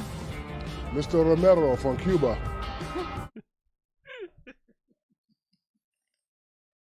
Anyway, no more. Let's have some respect. Have some respect, guys. Have some respect in the chat, my friends, okay? Stop being fucking horrible people. Let's move on. What's this one? Eric Griffin twisting in the knife. Eric Griffin twisting, playing a bit of twister on the knife. Let's see what this is about. Eric Griffin playing twisty in the knife. All right, kids. Keep on Trucking tour kicks off Nashville, Tennessee, January 25th, Thursday night. 2 shows at Zane. Okay, let's bring it down a bit. Zanies. All right, kids. Keep on Trucking tour kicks off Nashville, Tennessee, January 25th, Thursday night. 2 shows at Zane.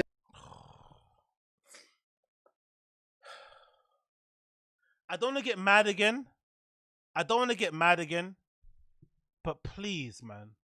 The mustache. Why? What's this? Do you think he likes that? Do you think he likes that little bit at the end? Do you think he likes that? Do you think he likes that little bit at the end? Why can't he just like... Do you think he likes that little bit at the end? The little italic. The little queef at the end. Do you think he likes that? He just wants that fucking lean. That little lean, you know? Command I. You know? On his mustache, he goes command I. On that side. When he wakes up, like, what going with this, man? Come on, bro. It's not that hard. Just put your fucking fingers and like.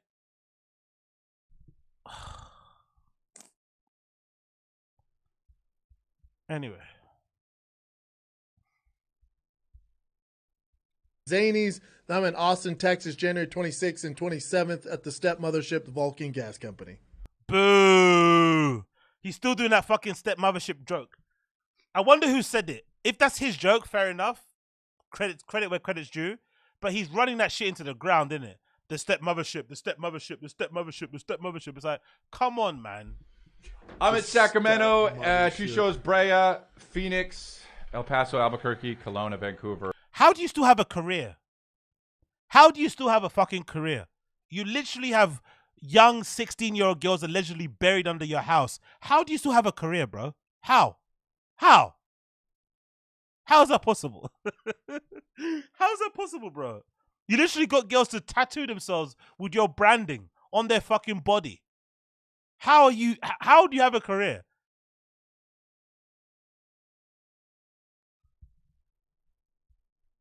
Rochester, Kitchener, You know, I don't got my dates up yet. I do have some dates. I'm actually going to be at the real Mothership. Whoa. Whoa, whoa. Eric, Eric, Eric, Eric. You need to chill. You need to chill, bro. You just got married. Your wife had a kid. You probably bought a new car. You're probably thinking about having a new house or something. You need to relax, bro. You might get gadooshed. Don't be too comfortable. You need to chill. This guy doesn't take jokes too well. That guy on your left, right? That guy on your left, or no, on your right, he doesn't take jokes well. Chill out, bro. You got a family to support. You got a family to look after. A growing family. Be careful. That guy does not take jokes well. Wow. One more time. Let's go back. Let's go back. Let's go back. Let's go back. Wow. Eric, be careful, brother. Be careful. You know, I don't got my dates up yet. I do have some dates. I'm actually going to be at the real Mothership in April. But like some other. All right, kid. Oh, I wish the camera would have panned to Brendan. I wish it would have panned to Brendan at that point. I wish it would have panned to him. Let's play it one more time all the way through. Kids, Keep On Trucking tour kicks off Nashville, Tennessee, January 25th, Thursday night. 2 shows at Zany's. Then I'm in Austin, Texas, January 26th and 27th at the Step Mothership, the Vulcan Gas Company. I'm at Sacramento. 2 shows: Brea, Phoenix, El Paso, Albuquerque, Kelowna, Vancouver, Rochester, Kitchener. You know, I don't got my dates up yet. I do have some dates. I'm actually going to be at the real Mothership in April. But like some other. All right. That is wild, bro. That is a wild thing to say to Brendan. Knowing how much of a sore spot that is for him, that is a wild thing to say. That guy does not take jokes. He doesn't take digs at that. And this is when, that was the beginning of the end for Malik. When Malik started to like jab at Brendan and reply back and answer back, Brendan was like, nah. This is my podcast. Black man, leave. Black man, go. He did not have that. So Erik's got to be careful. Erik's got to be fucking careful or he might get fucking gadooshed. Brendan does not play those games. He does not like jokes. He does not like jokes at his expense. He does not like to be the butt of the joke at all. Wow, that was good. I'm gonna be at the real Mothership in April. It's fucking brutal. Especially because Erik and Joe aren't even that good friends, really, from what it looks like. Erik hasn't really been on Rogan that much. So for Erik Griffin to be going to the Mothership so often, that must really hurt Brendan. That must really hurt, bro. Actually, I haven't checked. Let me check the Comedy Mothership fucking website. Let's see if he's listed on there. Fuck, that was brutal. That was brutal, bro. Let's see if he's actually listed on there. Let's see. Let's see if they got if he's listed on there already. The Comedy Mothership site. Big up Austin Casey, Wagwan. Bopper named his tour Keep On Trucking to then crashed his truck before the tour started. I didn't even notice that. I didn't even notice that. Yeah, it is called that, isn't it? Keep On Trucking tour and the what the fuck is that? Is there a picture of what is that? Why they got a picture of the bar of the thing in the corner? Is that to advertise the bar? Okay. But yeah, big up Austin Casey. Appreciate you, brother. That's weird. Okay. And now they've got this thing too. Third party tickets will not be accepted. So I guess what? If you buy them from like resale sites and shit. Let's look at what they got available for shows. Just give me all shows, bro. Like, okay, rooms. Okay, tickets. Let's scroll. What do they have here? January. Brian Holtzman is playing. You got Joe DeRosa there. Who else you got here? Oh, Bobby Lee and Esther Povitsky are playing. Okay, that's quite nice. That's quite a cool little show. That'll be fun, isn't it, to check out? And they're sold out too. Jesus, already sold out. Damn. Brian, is that Brian Simpson, right? Is that who his name is? Yeah, Brian Simpson's there. Bert's there again. Call in sick to work show. Cool. Ari Shafir is there as well. That's a good picture, isn't it? Ari would fucking Ari West. That's quite funny. Let's see if we got any more date. Let's see if we notice anybody else here. Lenny Clark. I don't know who that is, but he seems like a legend, doesn't he? What do I hear his name a lot? Is that Lenny Clark very popular? Well, I haven't heard his name a lot. Why is that name familiar to me? Who is he? Lenny Clark. It sounds familiar. Or am I thinking of the guitarist from like a metal band? Is their name Lenny Clark as well? Or is it Lenny Bruce? Who am I thinking of? Am I thinking of Lenny Bruce? Maybe I'm thinking of Lenny Bruce. Brian Simpson again. Mothership Showcase. There's a lot of showcases, isn't it? They're doing a lot more showcases during the week. There's a Joe List show happening. Big up Joe List. What else we got here? Brian Simpson again. More of those. Kill Tony. Oh, Tom Green's performing there soon. Jeez. Sold out already. February. End of February shows are sold out. God damn, they must be making bank in that place, isn't it? Tom Green shows are sold out. Dan Soda's going back again in March. Nice. We got a roast battle happening as well. Who's that? Eleanor Kerrigan's playing as well in March. You got Jim Norton there again in March too. Dave Attell. All Dave Attell dates are sold out, isn't it? Wow. Dave Attell is playing in March and all his dates are sold out. Wow, bro. That is major. Ian Edwards is there as well. Big up Ian Edwards, Man United fan, and that's it. Shit, bro. That's pretty crazy, isn't it? Okay, cool. Well, no Bappa there. Unfortunately, tears for Bappa. Tears. Tears and cheers for Bappa, okay? Tears and cheers for Bappa. What can you do? Moving on. Let's play this one. MOONTOWER headliner. Oh, this is great. This is great. This is great. This might be still. If you had to ask me, hey Agostino, what's your favorite Brendan Schaub lie? I'm gonna say the MOONTOWER Comedy Festival. That MOONTOWER Comedy Festival saga was one of the greatest Brendan Schaub sagas of all fucking time. That lie was one of the best lies ever. It was so unnecessary. It was so stupid. It was so redacted, but it was so fucking funny. I loved all of it. The build up, him pretending he was a headliner, promoting the shows, saying he's so chuffed of being there. All the fans on the TFATK subreddit emailing the MOONTOWER comedy people and asking, is he actually a headliner? And them saying he's not. Then the other flyers coming out showing that he wasn't a headliner. Then him slowly coming to grips that he wasn't a headliner. Then realizing he's not selling any tickets. Then him lying and saying that he didn't. He's selling loads of tickets. Then came the eventual cancellation from it because he was afraid. I don't know. Maybe TFATK people will turn up. I don't know. Weird stuff. But in the end, it ended with him cancelling last minute. Lovely. I loved it. What a crazy lie. Special times. Good times, man. Fucking good times. Let's play the clip.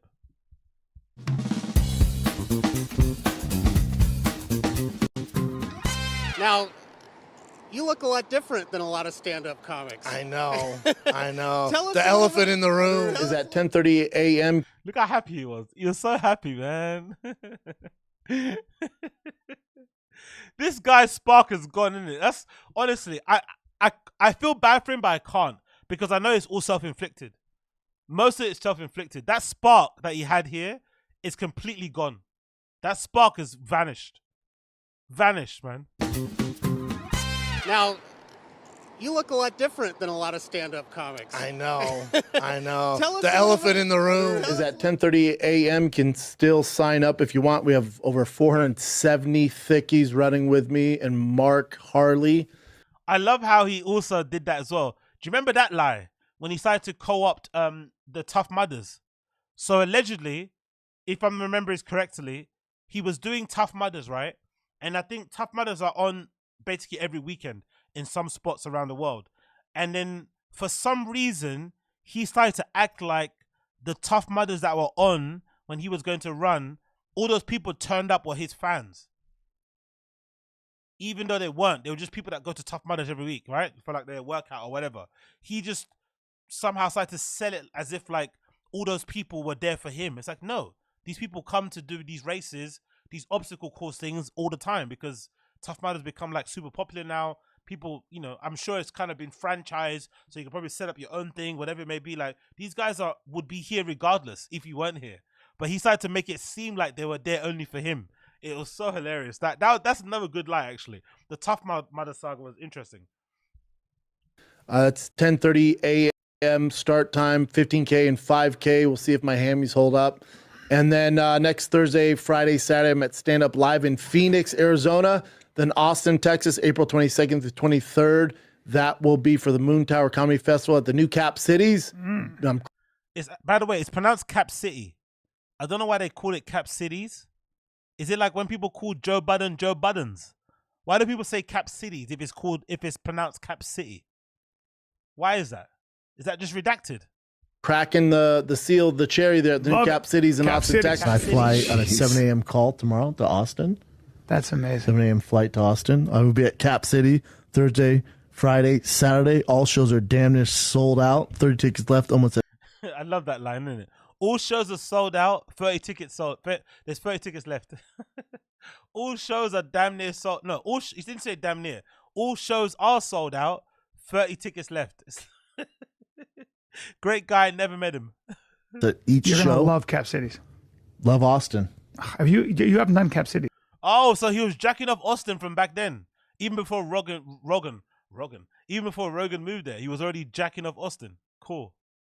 First time doing Cap City. It is a We did the great Moontower club. Festival, but I've never been there for just comedy. So almost sold out. And then we are in Almost so. Honestly, this obsession. I hope in 2024, we stop getting fucking comedians doing stupid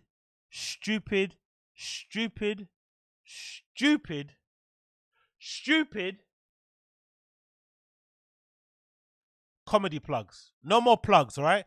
If you want to plug your dates, just say at the end, go to my website for all my listings of where I'm going to be. No more plugs and like listing all the places. I'm going to be in Nova Scotia. I'm going to be in... It's like, we don't need to have the fucking full list. Just say, if you want to see me, I might be in the town near you. Check my website for more details. That's what you need to say. But I also hope in 2024, they stop with the whole like, nearly sold out. Like, come on, man. It's not like, why lie? Like, it's such a, like, unnecessary. And I don't know about you. I'm a fan of comedy, but I honestly, I'm not going to go to a show because it's nearly sold out. I'm going to go because I want to go. It being sold out or not doesn't make me want to go. There's no FOMO for a comedy gig. Like, you're going to be on road. You're going to be on the road again literally the next day. Like, it's not that deep. It's not as if I miss this one time, I'm never going to see him perform again. It's like, you know what I mean? These guys always love performing. So it's like, come on, man. The whole selling out thing is really annoying. Austin, Texas. Breaking news, Austin, Texas, April 20th through the 22nd at the Moontower Comedy Festival. One milk Austin, only. Texas, at the Paramount Theater. One show, one night only. The Moontower Comedy Festival got moved to the Paramount Theater. Big venue for your boys. So come on out, Austin, Texas, April 14th through the 16th. Fucking hell. You're reading out your dates and both of your co-hosts start yawning. Right? You're reading out your dates and both of your co-hosts start fucking yawning. Great, isn't it? Huh?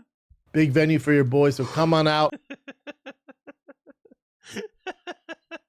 Lovely work. Very entertaining. Riveting stuff. Austin, Texas, April 14th through the 16th. Austin, Texas, Moontower. Austin, Texas. Why'd you pronounce it like that too? Why'd you pronounce it like that too? Texas, April 14th through the 16th. Austin, Texas, Moontower Comedy Festival. Taxes. It's almost like you're saying taxes, isn't it? Not Texas. It's taxes. One more time. Taxes. On out, Austin, Texas, April 14th through the 16th. Austin, Texas, Moontower Comedy Festival, Cap City, April 22nd, 23rd, April 21st. I'll be doing spots all around the. Glad you asked. I'm doing the Paramount Theater for the Moontower Comedy Festival. We moved from Cap Cities because your boys are moving tickets. Supposed to moving tickets, yeah, sure. Moontower Comedy Festival, first time headline of Comedy Festival. Big. I'm almost, you know what? I think he didn't know he wasn't headlining. I think Brennan is that dumb. He saw that first flyer because what actually happened was that Moontower put out a comedy festival. Moontower Comedy Festival put out a flyer, but the first flyer they put out was just like the first round of names, and they were the most well-known names. So all the most well-known names are all in bold at the top of the flyer. so it kind of looked like they were headlining, but they weren't. If you have any knowledge of flyers and you know what to look at, you could tell that wasn't, because I think even at the bottom it says more names will be announced. So that was like the first flyer they put out, like the kind of teaser flyer or whatever, right? I think Brendan's so redacted, he saw that first flyer and just assumed he was headlining because his name was in bold at the top, when really he wasn't, because it's just the first flyer. But by that time, he already worked in his head that he was, you know? That's why I don't think he lied purposely. I think he thought he was headlining because he saw the flyer. Instead of checking with his agent or whatever to find out what's going on, as, you know, classic Brendan, I just go. He just went on with it. That's what made it so much funnier, I think. I honestly do think he just like, he saw the flyer and got excited. Deal for me. I'm supposed to open up Cap Cities. So about a week and a half ago, because Cap Cities, I'm sure you've done it coming up, right? Yeah. People love that club in Austin. New owner, the guy who owns the Helium owns them now. It's a new location. Yeah, Mark. So I was going to open up the first opening weekend for MOONTOWER Comedy Festival. I'm like, yeah, cool. I'm not a big fan of festivals. I don't know if you came up doing festivals. No. I came up different where I'm not, like, these opinions he has on comedy and how to come up are really odd when he got his career handed to him on a plate. I'm not a fan of comedy festivals. What are you talking about? Huh? What's this about? Nick, comedy, what? So you should try go up copyright strike. Is that true? Where is that? Is that on his channel? Okay, I'll watch that next. Is that on his channel? That's fucked up if true. Wow. Was that on his channel or something? Did he post that on his community page or something? Where did you see that, Nick? Where did you see the 2 days to try copyright strike? Where did you see that? Oh, so his community page. Okay, cool. Cool. Let me check out. I'll check out in a minute. Big up the stream chat. Appreciate ya. where I was already kind of selling tickets. You know, I get it. Moontower's more fun for. I feel like it's like the most fun comedy festival besides. I've never been to that one. These comedy things, they always pass me by. The comedy festivals are interesting. The comedy festivals are interesting though because it's like, I mean, I don't even know if you need to do them. I think if you're starting out, or unless you're a huge headliner like Burr or someone, it doesn't make a ton of sense. Why not? Because just financially. Middle of the US. Financially, I love it. Who are about to go to Europe, and then I'll come back here. I'm essentially on the run for. Financially. Anyway, let's check this out again. That's sad to hear about fucking podcasts. Tell you to try. I mean, put up podcast screen. Tell you to try. Let's actually see what happened here. Bear with me a second as I get to try his YouTube channel up here to see what's happening with this copyright strike. What's the deal here? Bear with me a second. Let me see if I can get it up on here. If you're enjoying the stream, you like what you see what you like, please make sure you like the stream down below. That'd be greatly appreciated. If you like the stream, please make sure if you like what you're seeing, actually, you like the stream, please make sure you smash the like button down below. That'd be greatly appreciated, my friends. Smash the like button down below. So I'm on their page now. Let's go on the community page. What's he posted on here? 11 months ago. Okay, nothing new here. Where are you getting this post from? Where are you getting this information from, my friends? Please tell me. He gonna get taken down. I'm sure the comedians are actively trying to take down comedy drama channels. Where did you see this? Where did you see this? Because I can't see nothing about him getting a strike. Or unless he posted it on his socials or something. Oh, he said it in this video then. In that video. He said it in this video. Okay, cool. This one you mean? Andrew Schultz is unhinged. Okay, cool. I'll check out in a bit. Let me just check out the video clips, and if it's not available, I thought it was just news. Cool. No worries. Thank you for letting me know. Thank you for letting me know. Moving on. Quickly. Run through these clips. Well, let's see what he says here. He said the thing. What did he say? He said the thing. What happened here? Buffalo game's going on right now, so at 1:30. Bills are on the board. Really? 7-0. Bills are my pick to win it all. Really? Yep. Well, Bills to go to the Super Bowl. What they? Oh, he said Super Bowl. Wow. Instead of saying Super Bowl, he said Super Bowl. Oh, Bills to go to the Super Bowl. Super Bowl. What they? One more time. How do you pronounce Well, Super Bowl? Bills to go to the Super Bowl. Oh, the Super Bowl. Bow. Bills to go to the Super Bowl. What they? Brilliant. I love it. Brilliant, brilliant, brilliant. Next on here, Bappa's Bets. Let's see. This one's about Bappa's Bets. What's this one? What's this one about? For the main event, Arnold Allen. Most of ours a good one. It's tough. I'm C300 right now, and you're out your god freaking loving mind if you think 300's in any facets going to be better than UFC 299, because both guys need to control the pace. Whoever controls the pace wins the fight. Nobody's better at controlling the pace and changing the narrative of a fight than Sean Strickland. So that's why I err towards Sean Strickland in this fight, which can definitely happen, but my money would be on Sean Strickland. I think we can show him a little more respect. I think just going, Izzy had a bad night, Strickland's not that good, that ain't going to work for me. The kid's damn good. Damn good. Can we bet on it? Yes. I bet you the bets are rolling in. I can't wait to see this weekend's fight. It'll be funny. They're all gonna bet the opposite of his picks. Exactly. Game being. He's fucking. Honestly, the UFC lack of knowledge he has is fucking mind-boggling. Considering he was a legit professional, top 15 heavyweight. Say what you like about him not being a good fighter, whatever. He did the thing. He walked the fucking walk. He was in that cage fighting other men. Like, he did that shit. But he has no idea. He's so clueless on picking fights. I love it. I fucking love it, man. Oh, so I definitely take DDP. Yeah, I get it. And after DDP, what he did to Robert Whittaker, it's nuts. I can definitely see. If I were to put money on it, I'd take Sean Strickland via TKO. Because you know. Oh, he's got a DraftKings sponsor. See, that's what people underestimate the amount of money these podcasts make. Even though his show isn't as successful as it once was, and the views are maybe dipping, that DraftKings sponsor, I'm assuming, they must pay well, innit? Because sports betting is big business, bro. They must pay like good chunk of change. A prop bet, that's where you make money, or Sean Strickland via decision.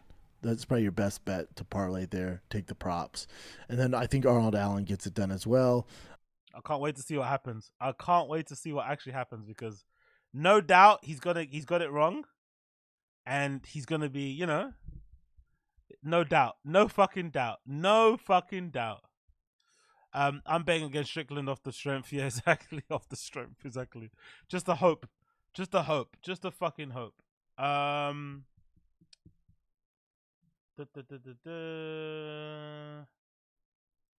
Let's continue here. Bear with me a second. So, what's this next one? Cut off by Schaub, then cut by Chin in the post. Okay, let's check this out. What's this about? Ground game. Not bad. But it's really his. Why is the volume so loud? Do you think these guys editing the clips are jacking the volume up? Or is this Chin just like redlining everything? Because every time I play the clips, they're hitting the red bar straight away, man. Apologies for this. Like, look how low the volume is on the Streamlabs. It's like just underneath halfway. But when I press play, it redlines. Is it Chin just maxing out the volume? What the fuck is going on? Let me lower it a bit more. Apologies for you guys and your ears. I do apologize, but it's not me, I promise. It's not me at all. This is just redlining. Every time I press clip, they're all redlining. Ground game. Not bad. But it's really his striking is just ruggedness. He's explosive. He's just a tough customer. Yeah, he's just muscular and big. I don't know how he gets down at 185. By the way, that's John Doe, cross his legs. Okay, great. In his head is like, cross my legs, intellectual. Cross my legs, instant intellectual. Instant triple digit IQ.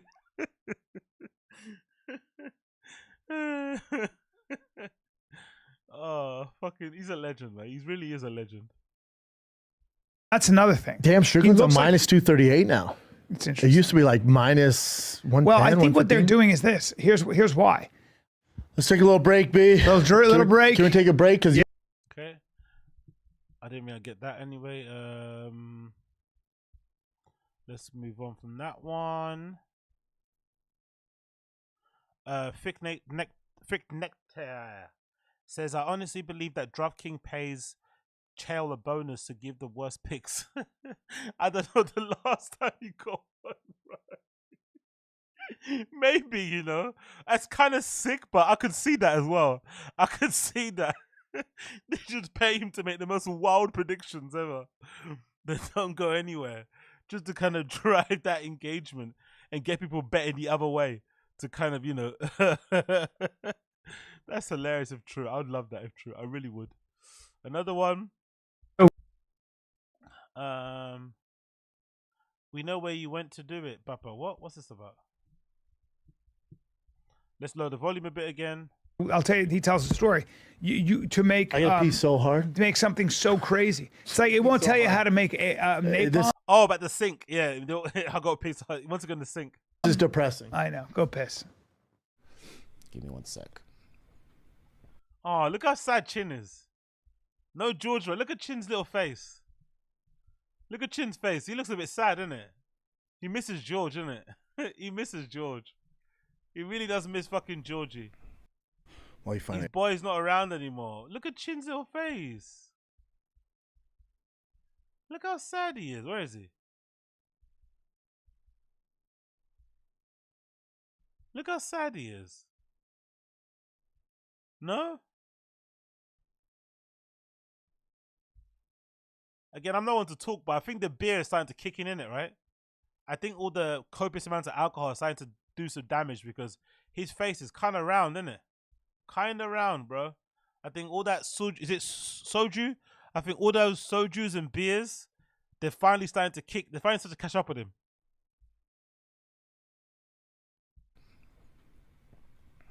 Why you find it? You gotta pee so bad. We're live, dog. All right, cool. All right, so me and Casey, you talk about it. We'll talk about it then. Gosh, we're live. Where are you We going? are live. Yeah, he's got to pee. He's got to pee then.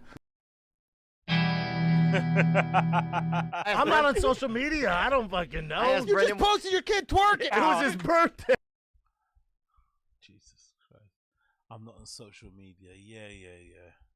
I'm glad he stopped saying that, by the way. He doesn't say that anymore. What's this other one? Kat has a new podcast and she broke up with Stevie. Really? Okay. Interesting. Kat has a podcast. Okay, let's see what she says here. Let's see what she's saying. If I make your face too big? No. Do you want to do full body or we're just doing faces? You do whatever you want to do. I think Okay. I'm gonna concentrate on your face, which is my least favorite part of your body. Well, what is your favorite part of my body? Because we were talking about penis size, and you know what? I've heard It's about your ex. Probably your backside, because I just love when you get the fuck out of my face. Mm. If I'm being completely honest. That's my favorite part. You invited me to this, so I can't miss you if you're here. That's you true. know? That's how Alright. I generally. you do have a very like square face, so I feel like do. My nickname online is Rollerblocks. Oh, that's Yeah. kind of Cute. it's because Asians made rollerblocks, or Did we? If I make your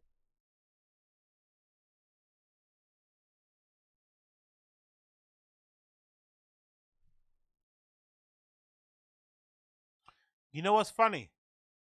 In a couple of weeks, she'll have episodes on her fucking channel with like hundreds and thousands of views. That's the really funny thing about it. Most likely, she'll have episodes on her channel with hundreds and thousands of views for this shit. What the fuck was that? Close enough with Kat. So I'm assuming that guy is her new boyfriend, not Stevie Blue Eyes.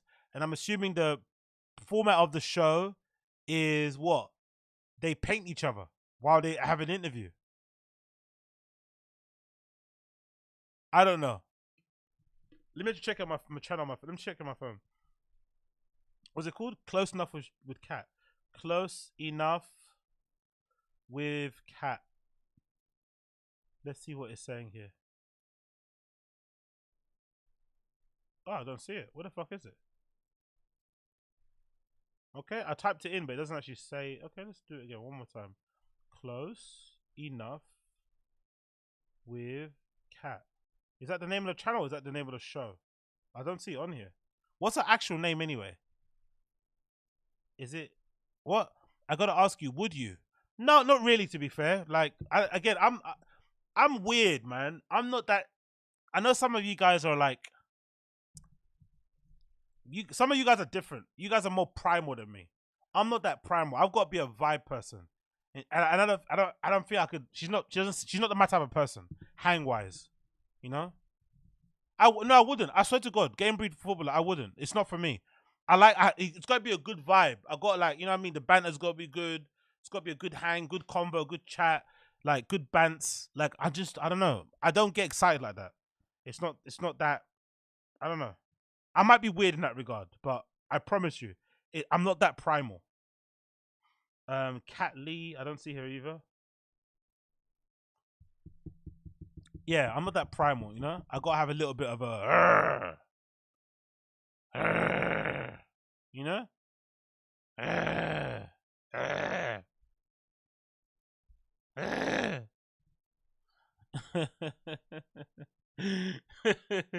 Look at Game Breed Footballer copying please in the chat. I'm married, man. I'm joking. Nah, man.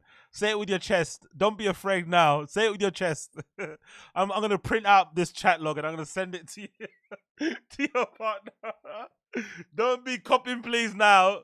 Don't be copying please now. Say it with your chest. It's a joke. It's a prank. It's a prank. It's a prank. Nah. Stand on your shit. What did you say about Kat? Huh? How hard did she make you? Huh? She make your pee-pee go ha-ha? Huh? Come on. Say it. Let's see this.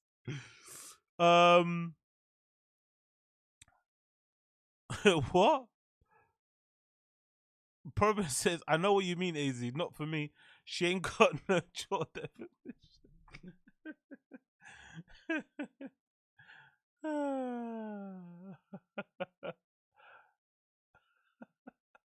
I don't know if that's an insult or something, but it sounds funny. I get it, AZ. She's not man enough, innit? She doesn't look enough like a man.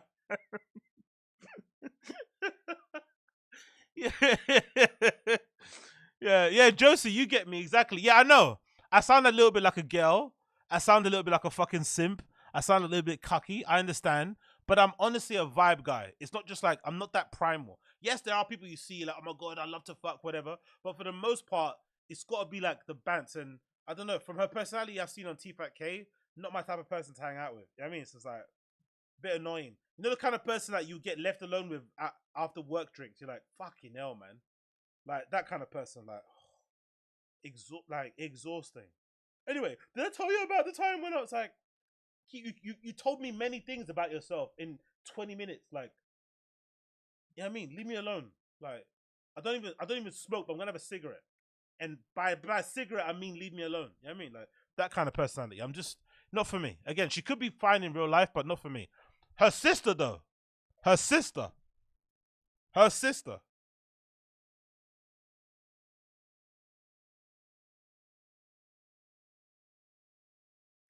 If you know, you know.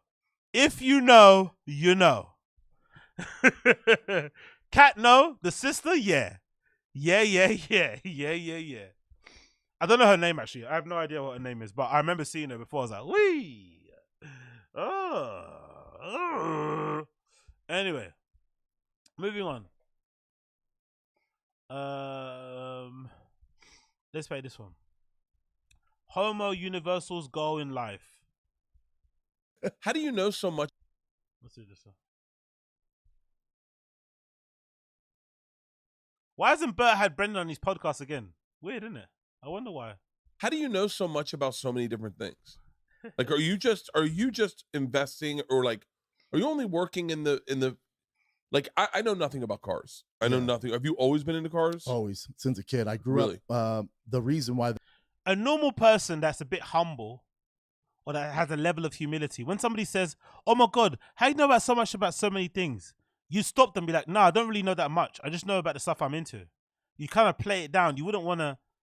That maybe is a narcissistic trait, innit? Like just being able to sit there and just let people like give you praise. Because I couldn't do that. I couldn't just sit there and be like, oh my God, you're so smart. Oh my God, you're so... It's like, it's a bit weird. It's like... He just sat there like, yes, I know loads of things. That I'll never sell that GT2 RS Porsche because growing up, my dad, we didn't grow up wealthy. So my dad's number one, like, kind of North Star to signal that he made it was a 911 Porsche. So we grew up in our living room was a framed, Porsche. So we go to car shows and we'd always just beeline for the Porsche. I'm gonna press X to doubt for that one. That sounds like Imagine nostalgia. So you grew up in a family that wasn't rich and wasn't poor, yet your dad owned... Didn't Brendan's dad like create some amazing computer system or something? Brendan's dad's like really accomplished. He made some amazing computer system thing or whatever. And then what? So you had no money, but your dad then bought what? Got a picture of a Porsche 911 and framed it. What? That sounds a bit sus. I don't know about that one. That sounds a bit fucking sus, that.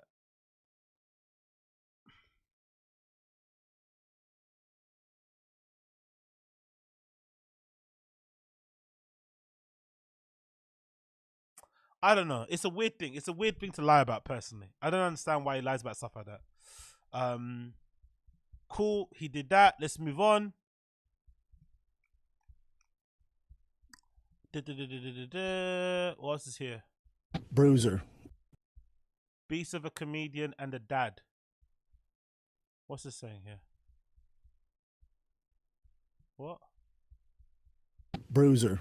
Yeah, the His name is Bruiser? No, his name's Boston. Yeah. 4. He goes, I hate this. Yo, bigger NJ Ranger. All I know is I know nothing. One of my cousins.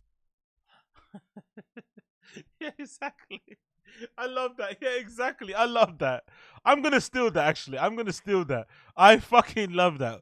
All I know is I know nothing. I fucking love that. I'm going to steal that. That's really good. All I know is I know nothing. Exactly. One thing I know is I know absolutely fucking nothing. Hold on. The beginning of this clip, did Brendan forget the name of his son? Or am I bugging? Is that what this clip is saying? He forgot the name of his son? Bruiser. Yeah, His name is Bruiser? No, his name's Boston. Yeah. Did he forget his son's name? He called him Bruiser by accident. Bruiser. Yeah, His name is Bruiser? No, his name's Boston. No way. No way did he forget his son's name. Bruiser. Yeah, His name is Bruiser? No, his name's Boston. Yeah. 4. He goes, I hate this house. I wish I didn't have this family. I go, what'd you just say? I'm honest. It's pretty, who cares? Yeah. I guess I don't know why I thought that to say. What's I'm almost convinced. Again, this is my theory. My theory is this. Don't kill me about this. My theory is that other kid that isn't Boston, what's his name? No, it's Boston, right? No, that's Boston. Tiger's the other one, the older one. I think Boston isn't athletic. I think Boston is a bit more emotional, is a bit more sensitive. That's why he doesn't take him out. He doesn't really connect with Boston. He's probably not as like, he's probably not as like rough and tumble. I bet you any money that's why. I bet you that's... Oh, yeah. Oh, Boston speaks Spanish at home. Yeah, exactly. He's closer to his mum. Exactly. He doesn't leave his mum's side, maybe. He doesn't really like hanging out with his dad. He knows his bad vibes. But I have a feeling that that's why. He just doesn't play sports. That's my kind of... That's why they don't connect. He doesn't like any sports, really. You know? He just wants to chill. And Brendan's like, yeah, he might as well be gay. Brendan's like, he's gay then. He's not my son. I've got a feeling that's what Brendan is like. Honestly, it's so horrible, man. Mr. Whole Foods, exactly. Wow, Provin thinks Boston isn't his. No, Boston. I think he definitely is his for sure. Wow, is that a theory that Boston maybe might not be his? Boston is probably still a chore to take care of. He's still young. You can't just let him wander off or anything. Oh yeah, true. That's a good point, Josie. Boston will be like what? What does he look like? I don't even know what their ages are. Is that Tiger Kid is he above 10? Probably what? He's probably under 10. So that Boston kid must be like what, 5? Oh yeah, 3 or 4. Shit, yeah. That's a baby then. Okay, cool. That makes sense. He probably doesn't have much of a personality. Like Josie said, can't be really left alone. You can't really take him places. If you do, you have to watch him like a hawk because he's a literal baby. So yeah, so Tiger's about 6 or 7 or 8, and what you call it, Boston's 3 or 4. Yeah, he's still quite a baby. So let's see in a few years. Let's see if when Boston turns 7, let's see if Papa starts suddenly taking him to buy Porsches and stuff. Let's see. I don't think so though, because I've got a feeling that, you know, as Coiler says, as Coiler mentioned, I think maybe he might be closer to his mum. Maybe he's the one there spitting, you know, the old Espanol to his fucking mummy all the time, right? Maybe that might be part of the reason. That might be part of the reason. But yeah, it's funny. But also, for my fucking parents in the chat, aren't you allowed to just have favorites? I know it's not something people like to, like, you know, speak about with a loud voice, but isn't it normal to have favorites when you're a parent? To have one kid that you just like more than the other one. It's not bad. It's just they're just humans, no? Or is that bad? Is that bad to just have a kid you prefer more than the other one? Like, you know what? Yeah, and everyone knows what the deal is. You love them all, but you prefer one to the other. Yeah, it's unspoken, exactly. Yes. Imagine if Brick Lady was your daughter. Yeah, exactly. Parents definitely have favorites, and everyone knows. Exactly. But yeah, what do I know? Absolutely diddly squat. Next clip. Okay, Patrick. What's this? Patrick bit there. I don't care about that one. Yeah. What's this one? Young nannies are trouble. I think I watched this before, haven't I? Because I already upvoted it, so I don't know what this was about. I don't remember. Let's lower the volume a little bit. But probably, especially back then, he sold so many records. Like, who's looking at? Who's Brian looking at that? Whoa! Why is Brian looking at that? What did Brian see down there? What was he looking at? What's he looking at? What's she wearing? Ah, that's what he's looking at, huh? He's a looking and he's a liking. Look at that face. Look at that face. He's a looking and he's a liking what he sees down there, isn't it? He sees a little slit there. Is that like is she wearing a fucking what's it been called? Is she wearing what are they called? Is she wearing a jumpsuit? Is she wearing a really tight jumpsuit? And then it zips up there. He sees a fucking cleavage. He's a liking and he's a looking. Look at Callum's face. Look at that. Look at the old hungry eyes, eh? Look at that, eh? Callum's gonna fuck that woman, innit? Or he's gonna try anyway. He's gonna at least try. Bro, man, you lost one family already. Like, this guy, I don't know. Just relax, man. You already got divorced from one woman, married another one quickly. Like, come on, bro. Like, chill, Callum. You don't need to do that. Chill. Yeah, let's play the clip. But probably, especially back then, he sold so many records. He's like, I'm good. Well, he married Gwen Stefani, and then I think he cheated on her with the nanny. Oh wow! Can I see the nanny? That's why you gotta hire ugly nannies. Let's see the nanny, because this is. Well, I mean, Schwarzenegger was. Well, yeah, Schwarzenegger. You gotta hire unattractive nannies. You can't have a hot. Unless you're just a savage like Schwarzenegger. She looks cute. Well, she's just a little too young, and then weird things happen. Yeah. Young? Isn't your wife 30 years old? Yeah, she's cute. Yep. Oops. Yeah, exactly. There's no way her job isn't ending with a baby or a lawsuit. I think she's quite street smart. I get the feeling this lady's been around town, not in like a derogatory way. I think she's she's seen things. I don't think she's dumb enough to put herself in a situation. No, not dumb enough. I don't think she's naive enough to put herself in a situation where she gets taken advantage of. I think she's in it for her own, obviously, gain, to get a bit of clout, make some money. You know what I mean? And I think if she did decide to fuck him, it would be strategic as well. You know? But I also think she's the type that she would lean into it just for the content, you know? Play into it a little bit, be a little bit cheeky. But there's something going on there. I can just feel it in my bones. There's something going on there. And Brian Kelly needs to be fucking careful. Exactly, Josie. She could bring down the whole thick boy. Callan's inability to fucking not think with his boner could literally bring down the entirety of thick boy. He needs to relax. He needs to take it easy. Relax. Just breathe. Breathe. Breathe. In through the nose, out through the mouth. But yeah.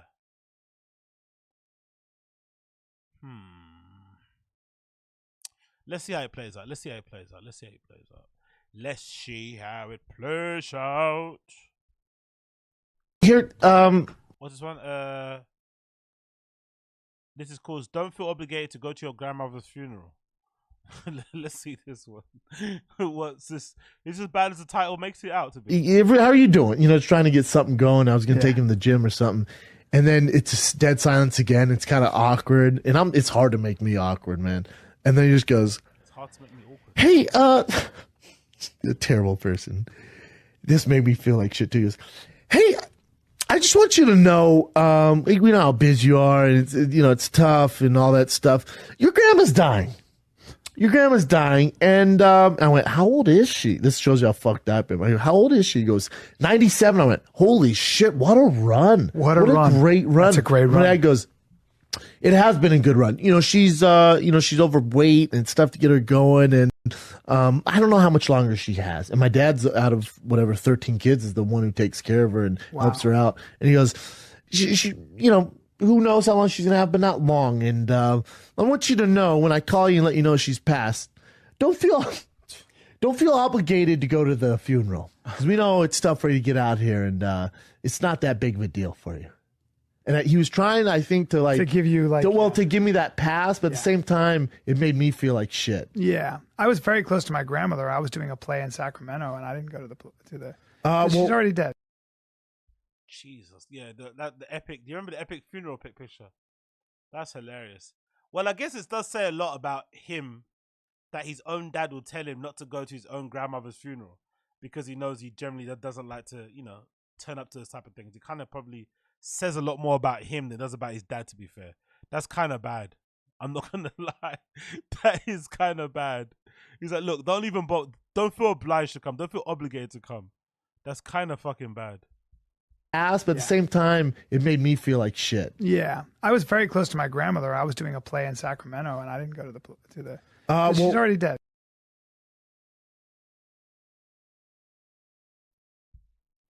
Okay. Anyways, my friends, that is me. That's my time. That's my fucking time. Thank you for tuning in. Last couple of days have been random because I've had days off in a week. So from now on, it'll go back to the whole normal nighttime thing. So don't expect these daytime streams anymore after today because I had 2 random days during the week. So they'll go back to the whole nighttime settings from now on. Okay? Nighttime quiet whisper settings from later. Whisper settings. But yeah, thank you for joining in. I appreciate all of you. It's been a pleasure, never a chore. I've had a good time. I've had a blast. And we'll see you all again very, very soon. Okay? Very, very soon. Very, very soon. Big up everybody appreciating the stream chat. Jared Melerick, my guy. Proven187, I love you. Thank you. Quite of course, my guy. AJ Ranger, Game Breed Footballer. Booth McGee. 40, what's that? 40 FPS. Is it FPS? Yeah, thank you, 40 FPS. Appreciate you. John Doe. Who else is here? Apex Putter. Gel Migson. Oh, nice one. Gel Mibson. Gel Mebson, big up you. Big up Josie, my G. TV Huck. Everybody, Space Sky, thank you for joining. Thank you for joining. See you later, alligators. Woo, woo, woo, woo, woo. Peace out.